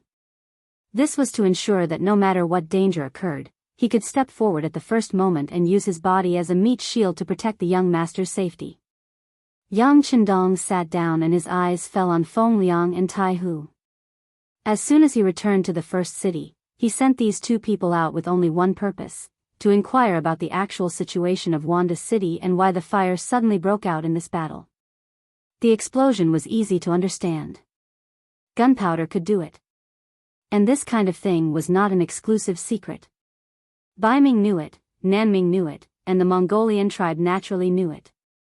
However, it was winter now, and there was snow everywhere. Yang Qindong could not figure out how the fire started. Feng Liang took the lead in reporting. Sixth young master, we spent money to bribe a middle-level Mongolian tribe member and know these names, Agar Dorji and Fan Yuhai. In the last battle, our opponents were not only the Mongolian tribe of Mabe, but also these two enemies. However, the middle-level Mongolian tribe member did not know the exact number of their troops. He still needs time to investigate. After saying this, Feng Liang lowered his head. In this battle, the intelligence department did not follow up. Speaking of which, the Security Bureau was also responsible for the defeat. Originally, they thought that they could make up for their mistakes. However, it was obvious that Fan Yuhai had long been prepared for this. He actually said that he had 40,000 troops. At least, that was what the middle-level Mongolian man who was bribed said. Feng Liang was not a fool. Naturally, he would not believe it easily, let alone report this result. Therefore, he would rather be criticized than to find out the truth. When he heard the name Agar Dorji, especially Fan Yuhai, Yang Chendong, who was originally sitting there, could not help but frown. He had never thought that these people would mingle together. He knew that Agar Dorji wanted his son to marry Princess Tuya and wanted to form a marriage alliance with the Mongol tribe in the north of the desert. Logically speaking, the two sides should be enemies. But now, in order to deal with him, they had joined forces. It had to be said that there were no eternal enemies in this world, only eternal benefits. As for Fan Yuhai, this person was also an old enemy, and belonged to the slippery kind. He did not expect that after fighting in the south, they would now meet in the north. It was really like the old saying, enemies do not meet. A thought flashed through his mind. He remembered these two people. Since he didn't know their actual situation, he shouldn't act rashly for the time being. He turned his gaze to Tai Hu. He had asked this person to investigate how the fire had started. Sixth young master, Tai Hu is incompetent. We have not gotten the results yet, but it should be soon. We have more or less figured out the terrain of Wandu. Next, we only need an opportunity to figure out the cause. Tai Hu, who had his head lowered, had a guilty look on his face. He always boasted in front of Yang Chendong. In his words, there was nothing in the world that their Wolf Fang special forces could not do. But now, the task had been handed in to him for 4 days, but there was still no clear result. He was ashamed. Well, then I will give you a few more days. I don't want to drag this matter on for too long. You can do as you see fit. Yang Chendong did not blame them. The current Wandu was not the same as before. There were many Mongolian cavalry stationed there. It was not easy to inquire about information there without being discovered. But he had confidence in the Security Bureau and Wolf Fang. These were two incomparably powerful fists. As long as there was enough time, they would definitely send back the results. Feng Liang and Tai Hu left. Just from the way the two of them went out, it was obvious that they were holding back a lot of energy. It was conceivable that the next time they came to report, there would definitely be a result. Just as the two of them left, 3 women came in hand. They were the second Madame Qiao Yin, the fourth Madame Lady Xiang, and the 7th sister Yang Duo. It had been 3 days since they came to the first city. They had gradually become accustomed to the environment here, especially the greenhouse plantation outside the city. It was their favorite place to go. Not only was there green grass that was different from the winter snow, but the vegetables there were also the freshest. They were picked and made into delicious food. The taste was very good. The 3 of them came hand in hand this time to invite Yang Chendong to the greenhouse plantation. It was not that they were insensible. On the contrary, they wanted to use this method to persuade Yang Chendong to rest more. Otherwise, no matter how good his body was, he would still be exhausted. The 3 women's hospitality was difficult to decline. The main reason was that Yang Chendong had not spent much time with them. He owed them too much. In the face of such a request, he naturally could not refuse. He immediately said, "Then, I won't do anything today. I will accompany you to pick vegetables. We will make delicious food." Ha ha ha. Yang Chendong treated it as a hands-off shopkeeper, but the others were not so lucky. For example, the city lord, Yu Mian, was currently taking Wang Si, Yuan Heping, and the other teachers and students of the Yang Family Academy to tour the city and choose the location to build the school. Most of the first batch of students of the Yang Family Academy were now working in the First University of Red City. Every year, many outstanding students would graduate from there to fill the various positions that appeared in the expanding Yangxia. Building the second university in the first city was something that Yang Xianxia approved after careful consideration. With the idea of cultivating backup forces, he thought that there should also be a university in the first city. Needless to say, the principal of the second university must be Wang Si. He asked Yu Mian to accompany him to choose an address. Once winter was completely over and it was time to break ground, a university would rise from the ground. Only when he came to the first city did Wang Si see Yang Qindong's great talent and great vision. How was this still a city?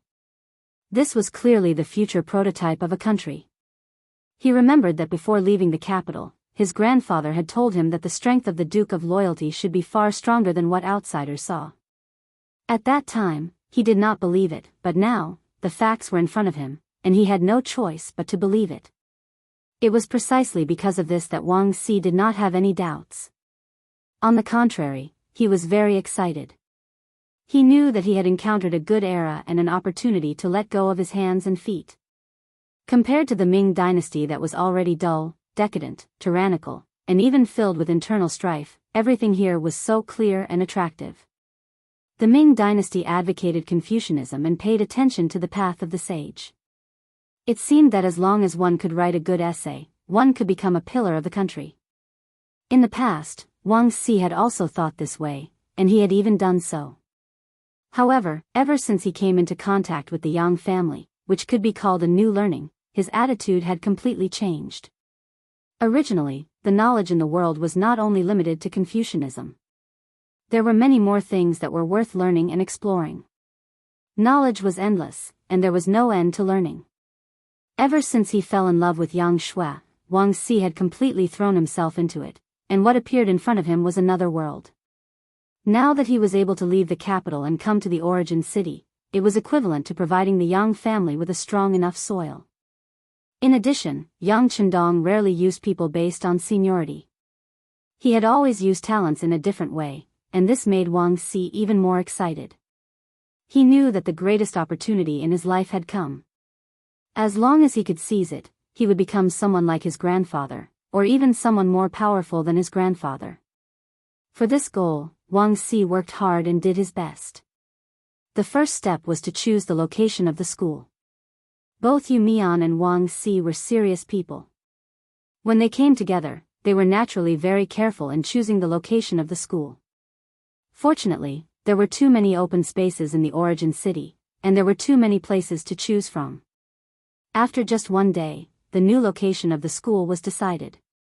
Then, it was reported to Yang Qindong for approval. What kind of courses would be held in the new school, and who would be the preacher were the problems that the future principal, Wang Si, would have to consider after all.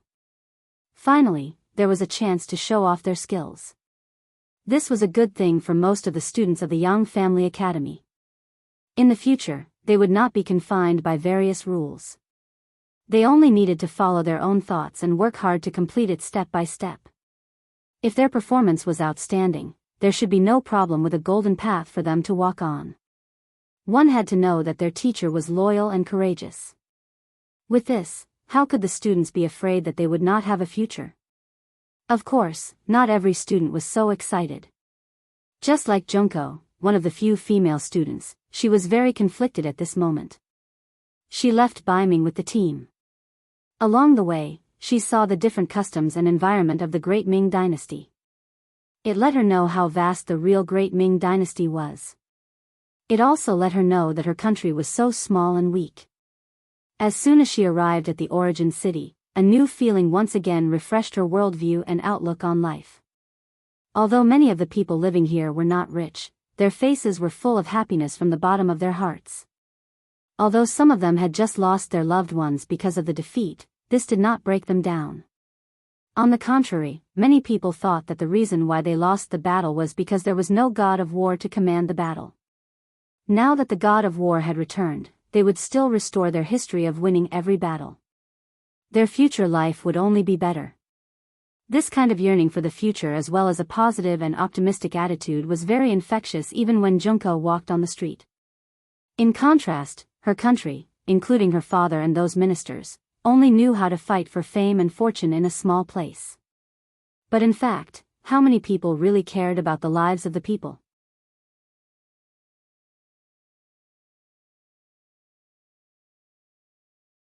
Chapter 8:25. Everyone else was seeking change, and they were all getting better and better with each passing day. Where should Japan go from here? As a member of the royal family and a princess, Junko had to have some ideas. But at the same time, a choice was placed in front of her. Should she return to Japan now or stay here to learn more? Walking out of the capital of Beiming, Junko knew that she was safe. Here, Yang Chendong was the sky and the earth. As long as there was no order from him, no one would restrict her actions. That was to say, from the moment she stepped into the city, she had gained complete freedom and the right to choose. If she stayed, she should be able to learn more. She could see how the academy developed from nothing, how it grew, and how it combined what she learned with reality to benefit the country and the people. It could be said that this was a very good learning process. Once he learned it, one day when he returned to Japan, if he learned from it, he should be able to shake Japan, bring a new wind there, and strengthen himself. But would reality give her so much time? Junko asked Yang Chendong and knew that the advanced artillery that her father wanted had been passed to Japan. That was to say, the battle between the royal family and the general might start at any time. If that was the case, how could she still have the heart to stay here? She wanted to go back and help her father. Junko was troubled by whether to leave or stay for several days. But in the end, the honor of the country prevailed over everything. She finally made the decision to leave. As for whether she would lose the best opportunity to learn after doing so, she really couldn't care less. Junko came to the Yang mansion and said goodbye to Yang Chendong. She was received in the study. The study was an important place in the Yang mansion.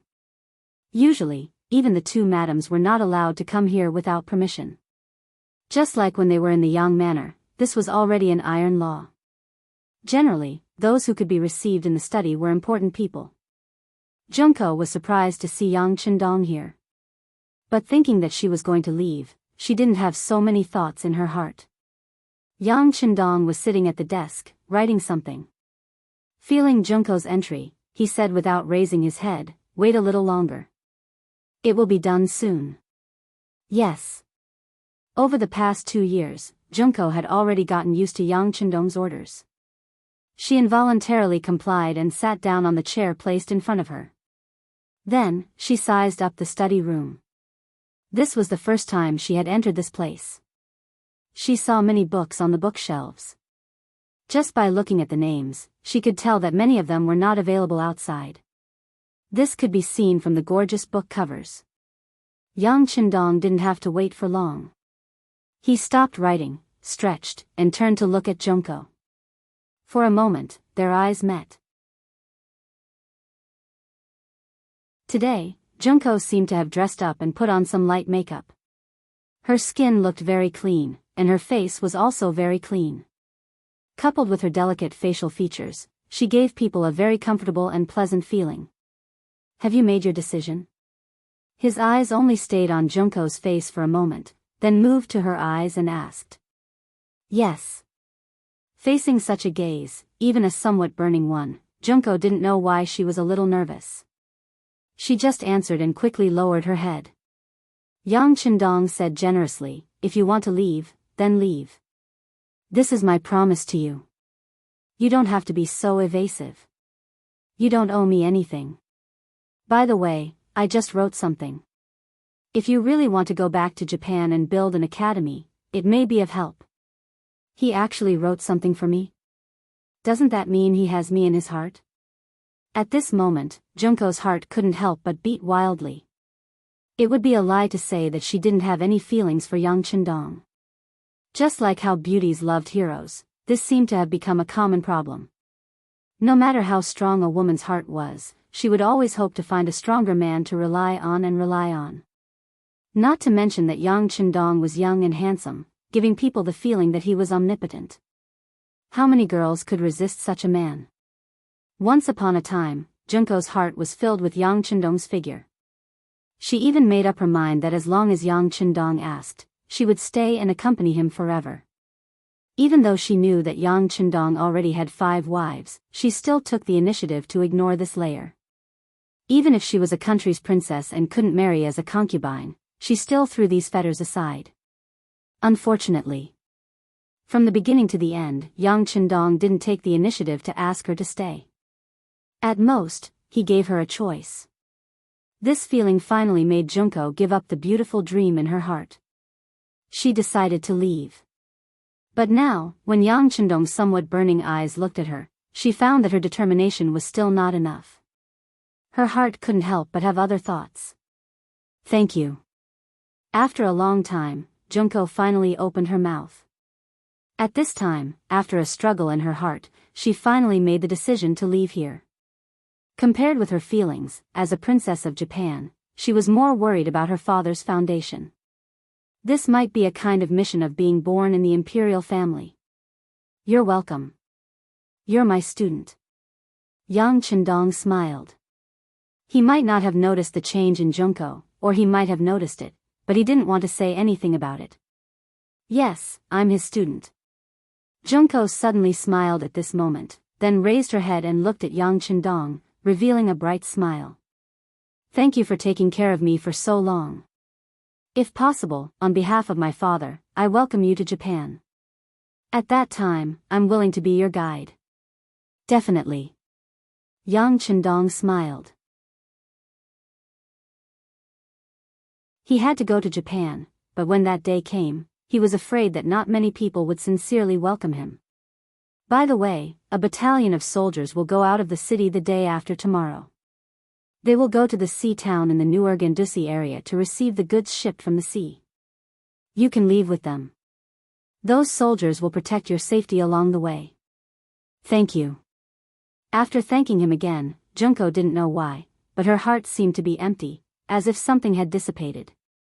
This made Junko, who was holding a stack of documents, walk out of the Yang mansion with a stunned expression on her face. Until she stepped out of the Yang mansion's gate, tears flowed down her face. She thought that maybe she would never see him again in the future. But what she didn't know was that they would meet again soon. It was just that at that time, it would be in a different way. Yang Chendong didn't show any discomfort with Junko's departure. This woman was very beautiful and smart. For a certain period of time, she really touched his heart, and he even had the idea of marrying her as a concubine. But his own ideals and mission made him not say those words. Even though he clearly knew that even if he asked her to stay now, there was still a high chance of success, he still didn't do that. She has her own mission after all. I just hope that she can be safe. When we meet again one day, maybe everything will come naturally. After sighing in his heart, Yang Chendong shook his head and temporarily put Junko's matter aside to consider the situation in Start City. The weather had begun to warm up, and the ice and snow also showed signs of melting. Once the grass began to grow again, spring would come for the tribes on the grassland. The newly grown water plants would be very beautiful, which was also the favorite and happiest time of the nights. Of course, it was also the time when war broke out. How to seize this opportunity to expand the influence of Start City and expand their territory in such a season became a practical problem in front of the mercenaries. Well, the necessary preparations are necessary, but before that, we still have to deal with the enemies in Wanda City first. This is not only for revenge, such a large-scale enemy will not be allowed to exist near Start City. Yang Chendong was determined to occupy Wanda City. Previously, General Mu Ren was there and he cooperated with him. Of course, he couldn't attack directly. But now that it was changed to someone else, there was no psychological burden to occupy that place. What he lacked now was some understanding of the situation there. And this understanding was finally sent to Yang Chendong the next day. The ones who came to report were Feng Liang and Tai Hu. They knew very well what the 6th young master needed now. After the last report, the two began to work hard to infiltrate Wanda City. There were advantages of the coalition forces. For example, the force would be larger when they were together. The number of troops would be larger, and the combat power would be enhanced. But at the same time, there were many disadvantages, such as the chaos in management. Everyone served their own masters, and no one looked down on each other. It was precisely using this idea and gold and silver to pave the way. Soon, the Security Bureau bribed 2 middle-level generals and repeatedly verified from their mouths to get what they wanted. The first to report was Feng Liang, 6th young master. The situation in Wanda City has been figured out. The enemy's strength is nearly 60,000 people. Among them, there are about 28,000 people from the Mongolian tribe in Mabe, 15,000 people under Agar Dorji, and 15,000 people under Fan Yuhai. In the Battle of Wanda City, the mercenaries were ambushed and suffered heavy losses. But in that harsh environment, they still killed nearly 2,000 people and launched a counterattack before they died. From this point of view, the intelligence of the Security Bureau was very accurate. 6th young master, our people have successfully infiltrated the city. We finally found out that the thing that caused the fire was crude oil. Oh, it's this thing. Tai Hu took out a porcelain bottle from his bosom. It was filled with crude oil that he had obtained from the city.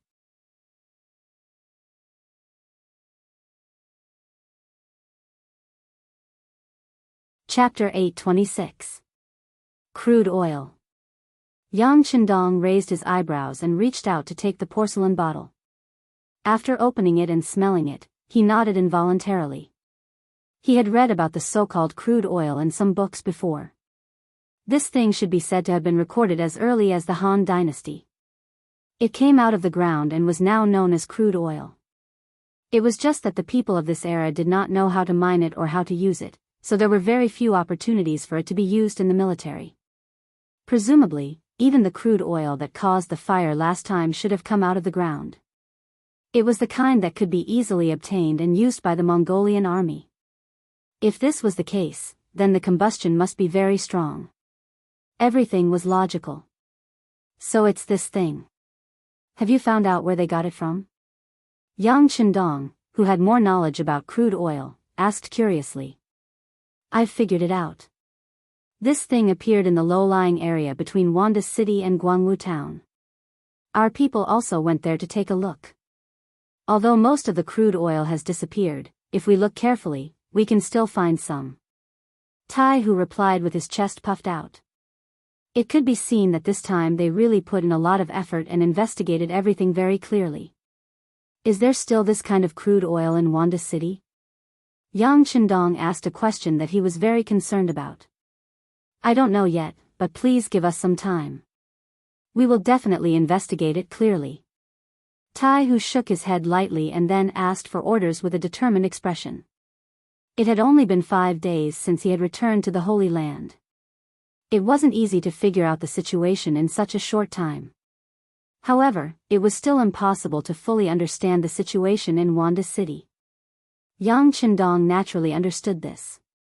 He also knew that time was a little short, but he could not wait any longer.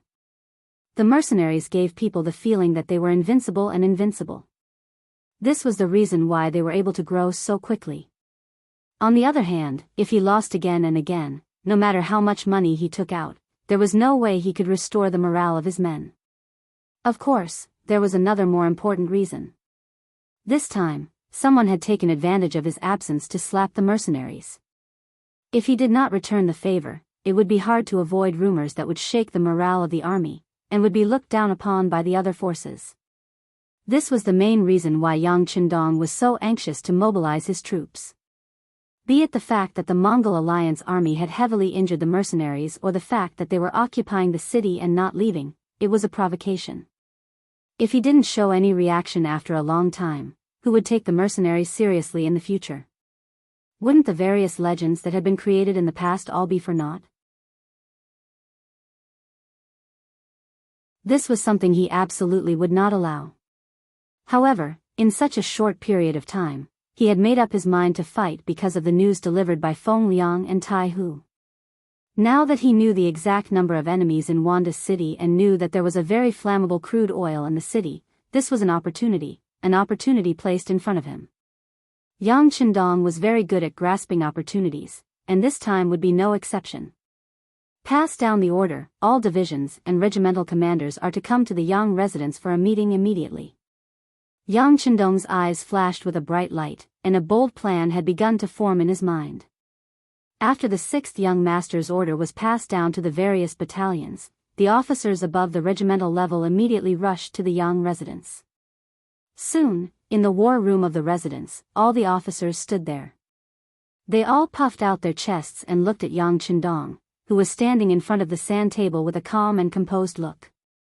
When all the regimental officers were present, Yang Qindong moved his gaze away from the sand table. At this moment, all the officers above the regimental level in the beginning city's military camp stood in front of him. They were the Independent Division Commander Tiger's Mane and Deputy Division Commander Xian Honghai, the regimental commander of the Fierce Tiger Regiment, Xiao Feng, renamed by Yang Qindong himself, the regimental commander of the 1st Cavalry Regiment, Zhui Feng, and the regimental commander of the 2nd Cavalry Regiment, Lu Zhua, the regimental commander of the 1st Tatar Cavalry Regiment, Su He, and the regimental commander of the 2nd Tatar Cavalry Regiment, Shibi, the regimental commander of the Logistics Regiment, Beta Persei, and the battalion commander of the Reconnaissance Battalion, Su Yunsheng, enjoyed regimental treatment. That's right, Shibi was the first regimental officer to be promoted on the front line. Unlike the others, even Tiger's Mane and Xiao Feng, who was standing there, were people who had climbed up step by step. However, Shibi had indeed been directly promoted to the position of regimental commander from among the fallen generals. Before this person could be said to be unknown, but now, he was known to amaze the world with a single brilliant feat. Shibi's ability and wisdom were only known by Yang Qindong, who had the deepest contact with him. This person even had the same ideas as Yang Qindong when it came to matters. He was originally a general in the Tatar army, and he was half Han Chinese. Yang Qindong naturally had to put such a person in an important position. Naturally, there were some disagreements about Shibi becoming the regimental commander of the newly established 2nd Tatar Cavalry Regiment, but this was the order of the war god, and no one dared to openly question it. Yang Qindong believed even more that as long as he gave the other party a chance to perform, it wouldn't take long for everyone to see his strength clearly. At that time, no one would have any doubts about Shibi's appointment. His gaze swept across every single one of them. At this moment, every single one of them had their chests puffed out, revealing a pair of tiger-like eyes, perfectly displaying their best mental state at this moment. Today, I called you all here for only one thing, and that is to attack Wanda City. There was no opening speech, not even any words to boost the morale of the soldiers. This was because Yang Qindong knew that everyone had been waiting for this moment for a long time. Sure enough, in the next moment, everyone's eyes were filled with excitement. For example, Tiger's Mane and the others' faces were filled with killing intent. They had been waiting for this bloody humiliation for a long time. Very good. From your state, I can see that you all should be prepared. Since that's the case, I believe that there shouldn't be any problems. Now, I will announce the military order. In the war room, Yang Qindong issued orders one after another. The officers who were called by name stood at attention and promised to complete the mission. A large net targeted at Wanda City was unfolded. In a sense, now was not a good time to launch an attack on Wanda City. First of all, the organization of the regiments was not complete. Take the Tiger Regiment for example. Because they had to send a battalion the day after tomorrow to transport military supplies, their regiment should have 3,200 people after expansion, but now they only had 1,100 people. There was also the newly established 2nd Tatar Cavalry Regiment. They should have 3,200 people, but now they only had 2,000 people, which caused a lack of military strength. Secondly, even with the existing army, there were still the 6,000 recruits that had just been recruited, as well as the thousands of veterans from the construction team who had not yet fully adapted to the mercenary army style. Logically speaking, they should first unify the army and train them well before sending them to the battlefield. But in this way, it would take at least a month or two for them to complete their training, or even longer. Yang Qindong could not wait any longer. He did not dare to think about what the other grassland tribes would do if he could not display the powerful combat power of the mercenary army in a short period of time. He was afraid that at that time, he would not only have to deal with the 58,000 people of the Mo Bay coalition army, but also more. He could not wait. Moreover, sending troops now could also have an unexpected effect. Yang Qindong believed that they had a 60% chance of winning this battle. If they also had advanced weapons and were prepared in advance, this battle could be won. A series of orders were issued. All the officers did not doubt him. Although they knew that they were lacking in various aspects, this was the order of the god of war. They had to obey. From the fact that the god of war could not win without a battle, they also firmly believed that this time the victory would belong to them. The officers accepted the order and left one by one. In the end, except for Beta Persei, everyone left. Then the tall but cheeky Beta Persei came in front of Yang Qindong. "Young master, let's make a deal. Don't let our logistics team stay at home. I want to fight too." "No." Yang Qindong's expression became much more serious. "Beta Persei, don't think that your logistics team's task this time is very light. Let me tell you, once the war changes, the safety of the entire beginning city will be in your hands." "Oh." Beta Persei was rejected and said listlessly. Beta Persei did not believe that the sixth young master would make a mistake. He was clearly comforting him. Yang Qindong seemed to have seen through Beta Persei's thoughts and shook his head. It was always difficult for him to harden his heart in front of the people closest to him. "Well, don't have any psychological burden. If we win this battle, do you know how many captives there will be? When the time comes, your logistics team will be busy. As for how to screen out useful talents from these captives to join the mercenary army, that will be your business. This matter is of great importance." Beta Persei's expression became much more serious when he said this. The number of people in the logistics team was not fixed. It might only be a few thousand people at a time, and it might reach more than 10,000 people at a time. All of this depended on the performance of the soldiers on the battlefield ahead and how many captives they could capture. How to make use of these captives was indeed a very important matter. In other words, the logistics team's function was not only to cook for the soldiers, provide various weapons and logistical support. At the same time, they also had the role of fresh troops and replenishment troops. Once a good seedling appeared and it was discovered that several regimental commanders were fighting over a captive, the distribution of the captives would eventually fall on him. This was a very popular job. Of course, this was also a very important job. Only the most trusted people would be placed in this position.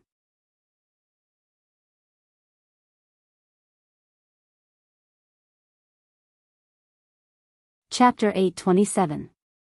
As soon as he thought of the sixth young master's trust in him, the grievance in Beta Persei's heart disappeared. "Yes, young master, I completely obey your orders. You can rest assured that the logistics regiment will not let you down, but I can arrange for a deputy commander to guard the city for this battle.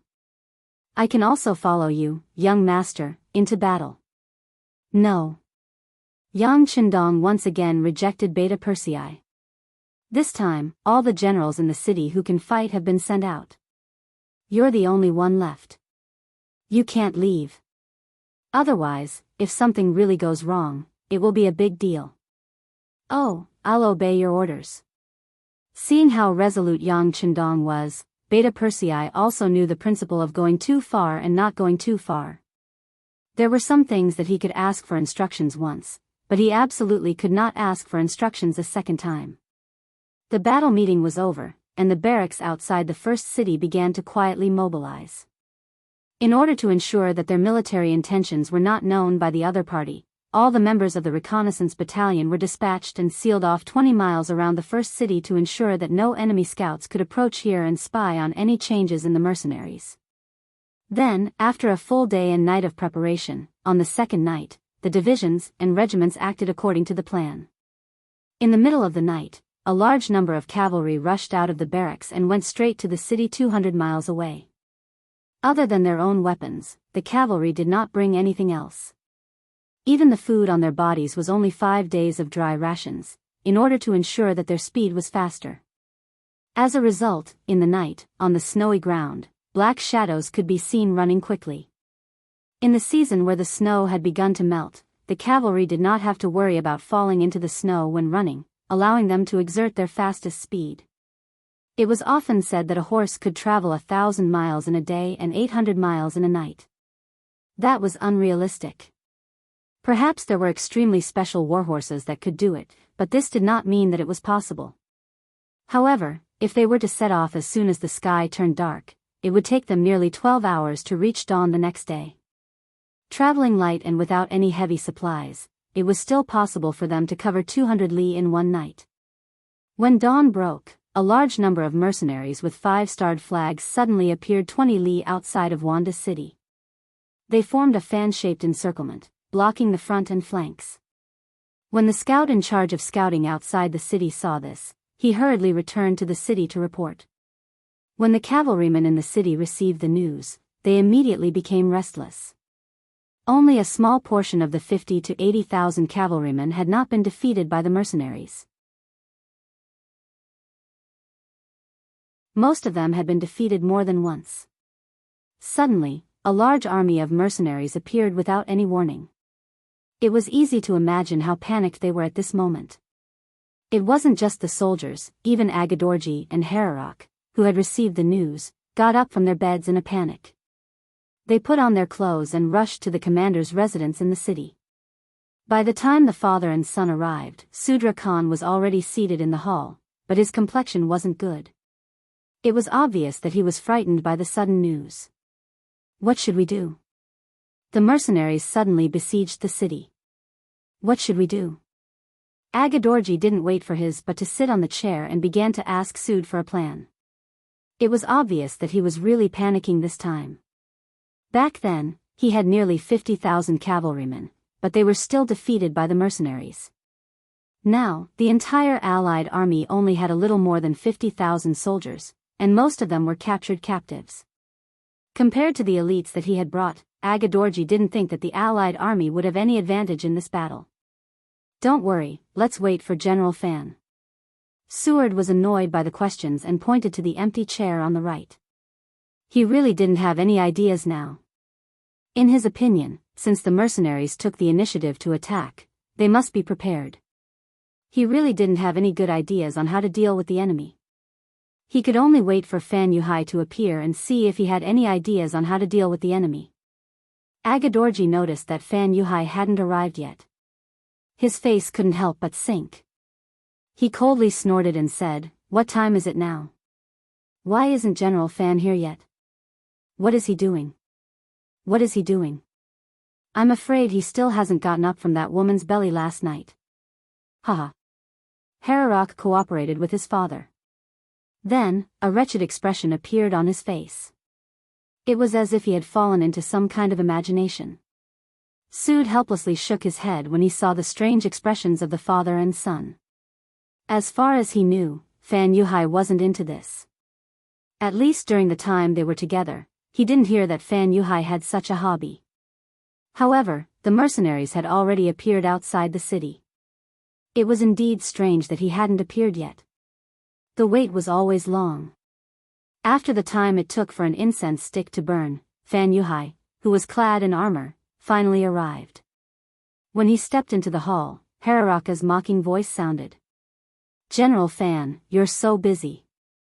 I thought you would only appear after the enemy breached Wanda City." Fan Yuhai didn't stop as if he didn't hear the mocking voice. He walked to the chair on the right and nodded to Sud and Agadorji as a greeting.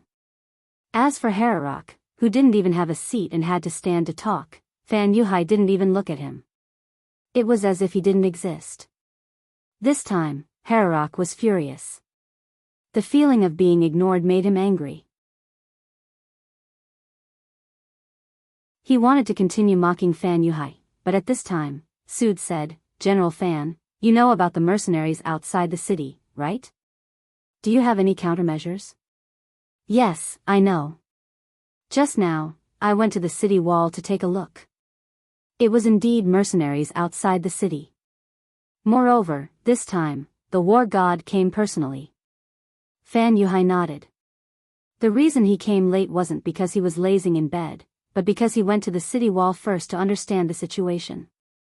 Su nodded in satisfaction when he heard Fan Yuhai say that he understood the situation. This was what a general should do. He wasn't a petty person who only knew how to stand there and mock others. Once on the battlefield, he wouldn't be of any use. It was just that the war was imminent, and this thought only flashed through Suda's mind.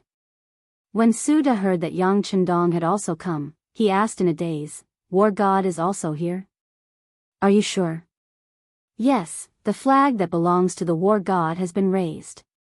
Since he is in the grassland, there's no reason for him to not come out." Fan Yuhai didn't have a telescope, so he couldn't see that far.